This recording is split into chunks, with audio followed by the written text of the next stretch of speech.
ಇವತ್ತು ನಮ್ಮ ತಿಂಗಳ ಬೆಳಕಿನಲ್ಲಿ ಎಂದೂ ಆಗದಂತ ಒಂದು ವಿಶೇಷ ಕಾರ್ಯಕ್ರಮ. ಅಂದ್ರೆ ಭಾಗ 1 ಭಾಗ 2 ಅಂತ ಯಾವುದೊಂದು ಕಾರ್ಯಕ್ರಮ ಮಾಡಿಲ್ಲ. ಆದ್ರೆ ನಾವು ಶ್ರೀನಿವಾಸ್ ಅವರ ಬೆಂಗಳೂರಿನಿಂದ ಲಂಡನ್ಗೆ ಮಾಡಿದಂತ ಒಂದು ರೋಚಕ ಪ್ರವಾಸ ಕಥನವನ್ನ 2 ಭಾಗಗಳಲ್ಲಿ ಮಾಡ್ತಾ ಇದ್ದೀವಿ. ಯಾಕಂದ್ರೆ ಅವರು ಅಷ್ಟು ವಿವರವಾಗಿ, ಅಷ್ಟು ಏನು ಏನು ವೈವಿಧ್ಯಮಯವಾಗಿ ಹೇಳಿದ್ರಿಂದ ನಮ್ಮ ತಂಡ ಅದನ್ನ ಎರಡನೇ ತಿಂಗಳ ಬೆಳಕಿಗೂ ಪಸರಿಸೋಣ ಅಂತ ಹೇಳಿದ್ರು. ಆದ್ರಿಂದ ಪಸರಿಸ್ತಾ ಇದ್ದೀವಿ. ಈಗ ನಮ್ಮ ಹಿಂದೆ ಎಲ್ಲ ನೀವು ಅವ್ರ ಬಗ್ಗೆ ಹೇಳಿರೋದ್ರಿಂದ ನಾನು ಮತ್ತೆ ಅವರ ಏನು ಇಂಟ್ರೊಡಕ್ಷನ್ ಕೊಡಕ್ ಹೋಗಲ್ಲ, ನೇರವಾಗಿ ಕಾರ್ಯಕ್ರಮಕ್ಕೆ ಹೋಗೋಣ.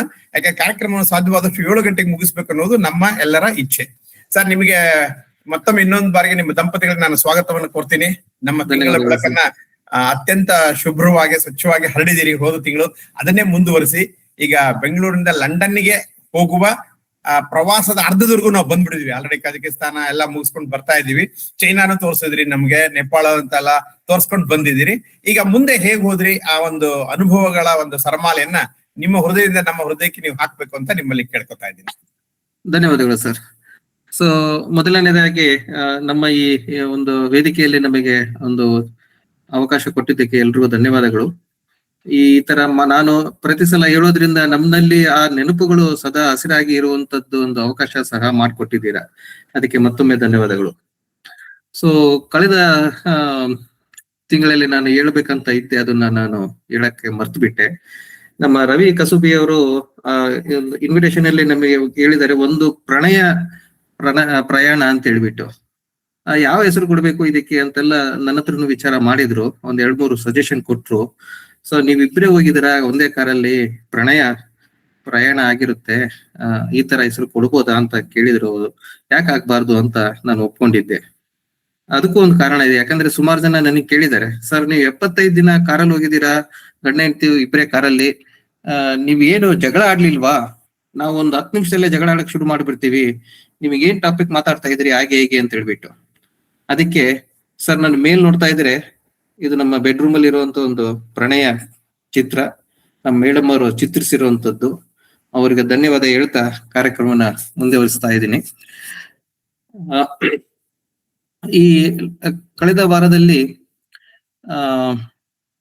ನಮ್ಮ ಸಂಕ್ಷಿಪ್ತವಾಗಿ ಹೇಳಿದ್ದೆ, ಏನು ಎಷ್ಟು ದೇಶಗಳನ್ನು ಸುತ್ತಿದ್ವಿ. 20 ದೇಶ 75 ದಿನಗಳಲ್ಲಿ ಆಲ್ಮೋಸ್ಟ್ 19,000 ಚಿಲ್ಲರ ದೂರವನ್ನ ಕ್ರಮಿಸಿದ್ದು. ಅದು ನಾವು ಅಡ್ವೆಂಚರ್ಸ್ ಓವರ್ಲ್ಯಾಂಡ್ ವತಿಯಿಂದ ಹೋಗಿದ್ದು ಅಂತೇಳಿ. ಅದನ್ನ ಮತ್ತೆ ನಾನು ರಿಪೀಟ್ ಮಾಡೋದಿಲ್ಲ. ಆದ್ರೆ ಅದನ್ನ ಕಂಟಿನ್ಯೂಟಿಗೋಸ್ಕರ ನಾನು ಸ್ವಲ್ಪ 1-2 ಸ್ಲೈಡ್ ತೋರಿಸ್ತಾ ಇದ್ದೀನಿ.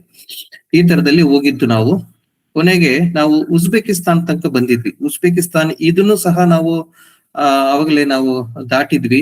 ಇಲ್ಲಿ ವಿಶೇಷವಾಗಿ ನಾವು ಖಿವಾ ಅಂತ ಜಾಗದಲ್ಲಿ, ಈ ಜಾಗ ಇದರಲ್ಲಿ ಅಲ್ಲಿನ ಅಂದಿನ ಕಾಲದಲ್ಲಿ ಅಂದ್ರೆ 1600 ಇಸ್ವಿಯಲ್ಲಿ ಇದ್ದಂತಹ ಊರು ಇಲ್ಲಿ ಒಂದು ಕುಖ್ಯಾತಿಗೆ ಪ್ರಸಿದ್ಧಿಯಾದಂತಹ ಊರಾಗಿತ್ತು. ಇಲ್ಲಿ ಇದು ಇವರಿಗೆ ಕೈದಿಗಳಿಗೆ, ಅಪರಾಧಿಗಳಿಗೆ ಕಠಿಣ ಶಿಕ್ಷೆ ಆಗ್ತಾ ಇತ್ತು ಅನ್ನೋ ಒಂದು ಮಾತುಗಳನ್ನ ಸಹ ಹೇಳಿದ್ದೆ. ಇದು ಇನ್ನೊಂದು ಟವರ್ ಆಫ್ ಸೈಲೆನ್ಸ್ ಅಂತ ಹೇಳಿ, ಜೊರಾಸ್ಟ್ರಿಯನ್ಸ್ ಅವರು ತಮ್ಮ ಸಂಬಂಧಿಗಳು ಸತ್ತಾಗ ಅವರ ದೇಹವನ್ನು ಈ ಮೇಲೆ, ಇದೇನು ಬೆಟ್ಟದ ರೀತಿಯಲ್ಲಿ ಕಾಣಿಸ್ತಾ ಇದೆ, ಅಲ್ಲಿ ಮೇಲೆ ಇಟ್ಟು ಅದನ್ನ ಈ ಹದ್ದುಗಳಿಗೆ, ಪಕ್ಷಿಗಳಿಗೆ ತಿನ್ನೋದಿಕ್ಕೆ, ಮಾಂಸಗಳನ್ನ ತಿನ್ನೋದಿಕ್ಕೆ ಬಿಟ್ಟು ಬರೀ ಮೂಳೆಗಳು ಉಳಿದಾಗ ಅದನ್ನ ತಗೊಂಡ್ಬಂದು ದಫನ್ ಮಾಡೋರು. ಈ ಎಷ್ಟು ದೊಡ್ಡದಿದೆ ಅನ್ನೋದಕ್ಕೆ ಒಂದು ಎಕ್ಸಾಂಪಲ್, ನಮ್ಮ ಒಂದು ಸಹ ಪ್ರಯಾಣಿಕರ ಒಂದು ಕಾರ್ ಅಲ್ಲಿ ತನಕ ನಾನು ಹತ್ತಿಸ್ಕೊಂಡು ಹೋಗ್ತೀನಿ ಅಂತ ಅಂದ್ಕೊಂಡು ಹೋದ್ರು. ಬಟ್ ಅವ್ರಿಗೆ ಹತ್ತಿಸ್ಕೊಂಡು ಹೋಗೋಕ್ ಆಗ್ಲಿಲ್ಲ. ಅದನ್ನ ಅವರ ಅಲ್ಲಿ ಅರ್ಧದಲ್ಲೇ ನಿಲ್ಸಿರುವಂತದ್ದು ಸಣ್ಣ ಕಾರ್ ತರ ಕಾಣಿಸ್ತಾ ಇದೆ. ಇಲ್ಲಿ ಹತ್ಕೊಂಡು ಹೋಗಿ ಮೇಲೆ ದೊಡ್ಡ ಒಂದು ಸಪತಟ್ಟಾದ ಪ್ರದೇಶದಲ್ಲಿ ಈ ಸತ್ತ ಹೆಣಗಳನ್ನ ಇಟ್ಟು ಬರುವಂತ ಪದ್ಧತಿ ಇದ್ದಿದ್ದು. ಈಗ ಅದು ಇಲ್ಲ ಅಲ್ಲಿ. ಈಗ ನಿಂತು ಆಲ್ಮೋಸ್ಟ್ 100-200 ವರ್ಷಗಳು ಆಯ್ತು ಅನ್ನೋ ಮಾತು ಹೇಳಿದ್ರು. ನಂತರದಲ್ಲಿ ಇದು ಸಹ ನಾವು ಹೇಳಿದ್ವಿ, ಕಜಕಿಸ್ತಾನದಲ್ಲಿ ಅಥೆರಾಗು ಅನ್ನೋ ಒಂದು ಊರಲ್ಲಿ, ಇದು ಒಂದು ಸಮುದ್ರ ಮಟ್ಟಕ್ಕಿಂತ ಸುಮಾರು ಒಂದು 66 ಅಡಿ ಕೆಳಗೆ ಇದ್ದಂತಹ ನಗರ.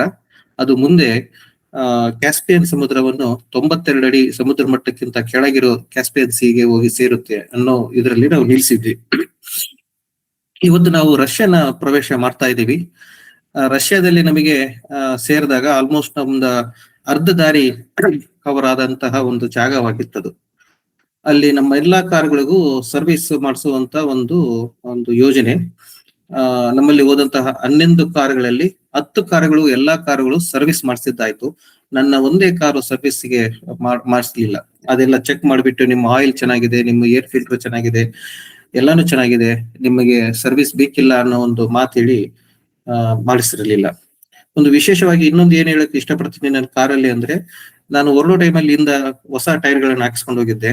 ಆ ಟೈರಲ್ಲಿ ಇಲ್ಲಿ ಹಾಕಿದಂತಹ ಗಾಳಿ ನಾನು ಪೂರಾ ಲಂಡನ್ ತನಕ ಹೋದ್ರೂ ಸಹ ಅದಕ್ಕೆ ಗಾಳಿ ಹಾಕಿಸಿರ್ಲಿಲ್ಲ. ಇವನ್ ಅದನ್ನ ಹಡಗಲ್ಲಿ 2 ತಿಂಗಳು ಬಂದು ಪುಣೆಯಿಂದ ಮುಂಬೈಯಿಂದ ಬೆಂಗಳೂರಿಗೆ ಬರೋ ತನಕನು ಗಾಳಿ ಇಲ್ಲ. ನನ್ನ ಕಾರು ಅಷ್ಟು ಚೆನ್ನಾಗಿ ನನಗೆ ಕರ್ಕೊಂಡು ಬಂದಿದ್ದಕ್ಕೆ ನನ್ನ ಕಾರಿಗೂ ಸಹ ಧನ್ಯವಾದ ಹೇಳ್ತೀನಿ ಈ ವಿಚಾರದಲ್ಲಿ. ಅಲ್ಲಿನ ರಷ್ಯಾದಲ್ಲಿ ನಾವು ಇದು ಓಲ್ಗಾ ನದಿ ಅನ್ನೋ ಒಂದು ನದಿಯಲ್ಲಿ ನಾವು ಸಂಜೆ ದೋಣಿ ವಿಹಾರ ಮಾಡಿದ್ವಿ. ಅಲ್ಲಿನ ಮೋಜು ಮಸ್ತಿ, ಸಂಜೆ ಹೋದವರು ಸುಮಾರು ಸೂರ್ಯ ಮುಳುಗೋ ತನಕನು ಆ ಬೋಟಲ್ಲಿ ಸುತ್ತು ಅಲ್ಲಿನ ಮೋಜು ಮಸ್ತಿ ಮಾಡಿ, ಅದು ನಾನು ಜನರಲಿ ಮದ್ಯ ಸೇವಿಸೋದಿಲ್ಲ, ಆದ್ರೆ ಸಂಘದೋಷ ಅಂತ ಹೇಳ್ತೀವಲ್ಲ, ಸಂಘದೋಷದಿಂದ ನಾನು ಶರಾಬಿಯಾದೆ ಅವತ್ತು. ನಂತರದಲ್ಲಿ ರಷ್ಯಾದಲ್ಲಿ ನಾವು ಮೌಂಟ್ ಎಲ್ಬ್ರಸ್ ಅನ್ನೋ ಒಂದು ಪರ್ವತ ಅನ್ನು ಸಹ ನೋಡುವಂತಹ ಒಂದು ಅವಕಾಶ ಆಯ್ತು. ಅಲ್ಲಿನ ಒಂದು ಜ್ವಾಲಾಮುಖಿ ಪರ್ವತ ವೀಕ್ಷಣೆ ಮಾಡಕ್ ಹೋದ್ವಿ ನಾವು. ಈಗ ಅದು ಏನಂತಾರೆ, ಆಕ್ಟಿವ್ ಆಗಿಲ್ಲ ಅದು ಅಲ್ಲಿಗೆ ಹೋಗೋ ದಾರಿಯಲ್ಲಿ ಈ ಸುಂದರ ರಸ್ತೆಗಳು ಏನ್ ಕಾಣಿಸ್ತಾ ಇದೆ, ಕೆಳಗಿನ 2 ಪುಟ ಫೋಟೋಗಳು, ಇಲ್ಲಿನ ಸುಂದರ ರಸ್ತೆ ನಮಗೆ ಈ ಕೆಲವೊಂದು ಹಳೆ ಜೇಮ್ಸ್ ಬಾಂಡ್ ಮೂವೀಸ್ ಅಲ್ಲಿ ಹೋಗುವಂತಹ ಚಿತ್ರಣ ನಮಗೆ ನೆನಪು ಮಾಡ್ತಾ ಇತ್ತು. ಅಂದ್ರೆ ಅಷ್ಟು ಅಷ್ಟು ಸೊಗಸಾದ ರಸ್ತೆಗಳು, ಅಷ್ಟು ಸುಂದರವಾದ ಪರಿಸರ, ಅದು ಒಂದು ನೆನಪು ನಮ್ಮ ಜೀವನದಲ್ಲಿ ಉಳಿಯುವ ಹಾಗೆ ಮಾಡ್ತು. ನಮಗೆ ಅನ್ಕೊಂತಾ ಇದ್ವಿ ಇಷ್ಟು ಸುಂದರವಾಗಿದೆ, ಮತ್ತೊಮ್ಮೆ ಬರೋ ಒಂದು ಅವಕಾಶ ನಮಗಾಗ್ಲಿ ಅನ್ನೋ ಒಂದು ಸಹ ಮಾಡ್ತಾ ಇದ್ವಿ. ಇಲ್ಲಿ ಹೋಗೋದಕ್ಕೆ ಮೇಲೆ 2 ಕೇಬಲ್ ಕಾರಲ್ಲಿ ಹತ್ತಿ ನಾವು ಮೇಲೆ ಹೋಗಿ ಅಲ್ಲಿನ ಸುಂದರ ಪರಿಸರವನ್ನ ನೋಡ್ಕೊಂಡು ಬಂದ್ವಿ. ತುಂಬಾನೇ ಒಂದು ಸುಂದರವಾದ ಪರ್ವತ ಶ್ರೇಣಿಗಳು ಎಲ್ಲನೂ ನಾವು ಮೇಲೆ ಹತ್ತಿದಾಗ ಪ್ರತಿ ಪರ್ವತನೂ ಸಹ ಬೆಳ್ಳನೆ ಮಂಜನ್ನ ತುಂಬಿಕೊಂಡಂತಹ ಸುಂದರ ನೋಟ. ಈ ಮುಗಿಸ್ಕೊಂಡು ವಾಪಸ್ ಬರುವ ಟೈಮಲ್ಲಿ ನಮಗೆ ಇನ್ನೊಂದು ಅನುಭವ ಆಯ್ತು. ನಮ್ಮ ಸಹ ಪ್ರಯಾಣಿಕರು ಒಬ್ರು ರಸ್ತೆ ದಾಟುವ ಸಮಯದಲ್ಲಿ ಅದು ಎಲ್ಲಿತ್ತೋ ಏನು, ನಮಗೆಲ್ರಿಗೂ ಆಶ್ಚರ್ಯಕರವಾದಂತಹ ಕಾರು ತುಂಬಾ ವೇಗದಲ್ಲಿ ಬಂದು ನಮ್ಮ ಸಹ ಪ್ರಯಾಣಿಕೆ ಅವಳಿಗೆ ಆಲ್ಮೋಸ್ಟ್ ಹೊಡೆಯುತ್ತೆ ಅನ್ನೋ ಒಂದು ಹತ್ರದಲ್ಲಿ ಬರ್ರನೆ ಹೋಗಿ ನಮ್ಗೆಲ್ರಿಗೂ ಏನಂತಾರೆ, ತುಂಬಾ ಆಘಾತಕರವಾದ ಅನುಭವ ಆಯ್ತು. ಅದು ನಂತರದಲ್ಲೂ ನಮಗೆ ಅಲ್ಲಿ ರಷ್ಯಾದಲ್ಲಿ ತುಂಬಾ ಅಜಾಗರೂಕರಾಗಿ ಈ ಚಾಲಕರು ಚಾಲನೆ ಮಾಡುವಂತದ್ದು, ನಮ್ಮ ಎದುರುಗಡೆಗೆ ಬರುವಂತದ್ದು, ಲೇನ್ ಅಲ್ಲಿ ಹೋಗ್ತಾ ಇದ್ರು ಸಡನ್ ಆಗಿ ಓವರ್ಟೇಕ್ ಮಾಡಿ ಲೇನ್ ಕ್ರಾಸ್ ಮಾಡುವಂತದ್ದು. ಈ ರಷ್ಯಾದಲ್ಲಿ ನಾವು ಡ್ರೈವ್ ಮಾಡೋ ಟೈಮಲ್ಲಿ ಫಸ್ಟ್ ಸಲ ನಮಗೆ ಅನಿಸ್ತು ನಮ್ಮ ರಸ್ತೆ ಪ್ರಯಾಣ ಸ್ವಲ್ಪ ರಿಸ್ಕಿಗಾಗಿದೆ, ಕ್ಲಿಷ್ಟಕರವಾಗಿದೆ ಅನ್ನೋ ಒಂದು ಭಾವನೆ ಮೊದಲ ಸಲ ಅಲ್ಲಿ ಅನಿಸ್ತು. ಅದೊಂದು ಅನುಭವ. ಅದ್ರ ನಂತರದಲ್ಲಿ ನಾವು ಬೇರೆ ಇನ್ನೊಂದು ವಿಟ್ಕಿನಿ ಪ್ಯಾಕ್ಡೌಮ್ ಅನ್ನೋ ಒಂದು ಸ್ಥಳಕ್ಕೆ ಹೋಗ್ತಾ ಇದ್ವಿ. ಅಲ್ಲಿನ ನಮ್ಮ ಗೈಡು ನಮಗೆ ನಾರ್ಮಲ್ಲಿ ಹೈವೇಲಿ ಹೋಗೋ ಬದಲು ಒಂದು ಪರ್ವತ ಕಣಿವೆಗಳ ದಾರಿಯಲ್ಲಿ ಕರ್ಕೊಂಡು ಹೋದ್ರು. ಅವರಿಗೆ ಆ ರಸ್ತೆ ಗೊತ್ತಿರೋದ್ರಿಂದ ಅಲ್ಲಿನ ನಮಗೆ ಒಂದು ಅವಕಾಶ ಸಿಕ್ತು ನೋಡೋದಕ್ಕೆ. ಅಲ್ಲಿ ತುಂಬಾ ಎತ್ತರವಾದಂತಹ ಪರ್ವತಗಳು. ಆ ಪರ್ವತಗಳು ಎಷ್ಟು ಎತ್ತರ ಇತ್ತು ಅಂದ್ರೆ ನಾವು ಹಿಂಗ್ ಕಾರಲ್ಲಿ ನೋಡಿದ್ರು ಅದರ ತುದಿ ಕಾಣದೇ ಇರೋಷ್ಟು ಎತ್ತರದಲ್ಲಿ ಇರುವಂತಹ ಪರ್ವತಗಳು. ಅದರ ಮಧ್ಯದಲ್ಲಿ ನಾವು ತುಂಬಾನೇ ಸಣ್ಣದಾದ ಕಿರಿದಾದ ರಸ್ತೆಗಳಲ್ಲಿ, ರಸ್ತೆ ಒಂದು ಕಡೆ ಆದ್ರೆ ಪಕ್ಕದಲ್ಲಿ ನದಿ ಹರಿಯುವಂತದ್ದು ಪ್ರಪಾತ. ರಸ್ತೆ ತುಂಬಾ ಸಣ್ಣದಾಗಿದ್ದರೆ ಅಲ್ಲಿ ಮೇಲಿಂದ ಬೀಳುವಂತ ಕಲ್ಲುಗಳು. ಒಂದು ಸೌಂದರ್ಯ, ಅಷ್ಟು ಸುಂದರವಾಗಿದೆ ಪ್ರಕೃತಿ, ಹಾಗೆ ಅಷ್ಟೇ ಕ್ರೌರ್ಯವಾಗಿರುತ್ತೆ ಅನ್ನೋದಕ್ಕೆ ಅಲ್ಲಿನ ಸನ್ನಿವೇಶಗಳು ನಿಮಗೆ ಹೇಳುವಂತದ್ದು. ಈ ಮಧ್ಯದಲ್ಲಿ ಏನು ನಿಮಗೆ ಕಾಣಿಸ್ತಾ ಇದೆ, ಇಲ್ಲಿ ಒಂದು ಅವಘಡ ನಡೆದಿರುವಂತದ್ದು ಅಲ್ಲಿ ಇದೆ. ಇಲ್ಲಿ ರಷ್ಯಾದಲ್ಲಿನ ಫೇಮಸ್ ನಟ ಮತ್ತೆ ಅವರ ತಂಡ ಇಲ್ಲಿ ಚಿತ್ರೀಕರಣ ಮಾಡೋ ಟೈಮಲ್ಲಿ ಅಲ್ಲಿನ ಏನು ಹಿಮಪಾತವಾಗಿ ಎಲ್ಲ ಆ ತಂಡದಲ್ಲಿದ್ದ ಎಲ್ಲರೂ ಸಹ ಕೊಚ್ಚಿ ಹೋಗಿ ಸತ್ತಿರುವಂತ ಘಟನೆ ನಡೆದಿರುವಂತದ್ದು. ಅಲ್ಲಿ ಯಾರೊಬ್ಬರ ಶವನು ಸಹ ಸಿಗದೆ ಇರುವಂತ ಒಂದು ಒಂದು ಇನ್ಸಿಡೆಂಟ್ ನಡೆದಿರುವಂತದ್ದು. ಈ ಏನ್ ಗುಹೆ ಕಾಣಿಸ್ತಾ ಇದೆ ಅದು ಮುಂಚೆ ರಸ್ತೆ ಆಗಿತ್ತಂತೆ. ಈ ರಸ್ತೆಯಲ್ಲಿ ವಾಹನಗಳು ಸಂಚರಿಸ್ತಾ ಇದ್ವು.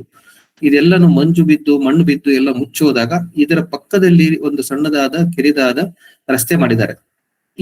ಇದರ ಬಲಭಾಗದಲ್ಲಿ ಒಂದು ಸಣ್ಣದಾದ ಒಂದು ಜಾಗದಲ್ಲಿ ರಭಸವಾಗಿ ಹರಿಯುವಂತ ನದಿ ಇದೆ. ಅದು ನೋಡ್ತಾ ಇದ್ರೆ ಮೈ ಜುಮ್ ಅನ್ನುತ್ತೆ. ಅಲ್ಲಿ ನಿಲ್ಲೋದ್ಕಿಂತ ಮುಂದೆ ಹೋಗ್ಬೇಕು ಬೇಗ ಅನ್ನುವಂತ ಅನುಭವ ಆಗುವಂತಹ ಸ್ಥಳವಾಗಿತ್ತು.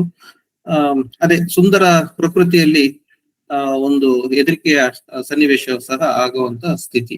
ಅಲ್ಲಿಂದ ಮುಂದೆ ಹೋದಾಗ ನಮಗೆ ಕಾಣಿಸಿದ್ದು ನಮ್ಮ ಕೆಮ್ಮಣ್ಗುಂಡಿಯಲ್ಲಿ ಇರುವಂತಹ ಸುಂದರ ಪರಿಸರದ ಕೆಂಪಾದ ಮಣ್ಣು, ಸುಂದರವಾದ ಹಸಿರು, ಮೋಡಗಳೆಲ್ಲಾನು ಈ ಬೆಟ್ಟ ಗುಡ್ಡಗಳಿಗೆ ತಾಕಿಕೊಂಡು ಹೋಗುವಂತಹ ಸುಂದರ ನೋಟ.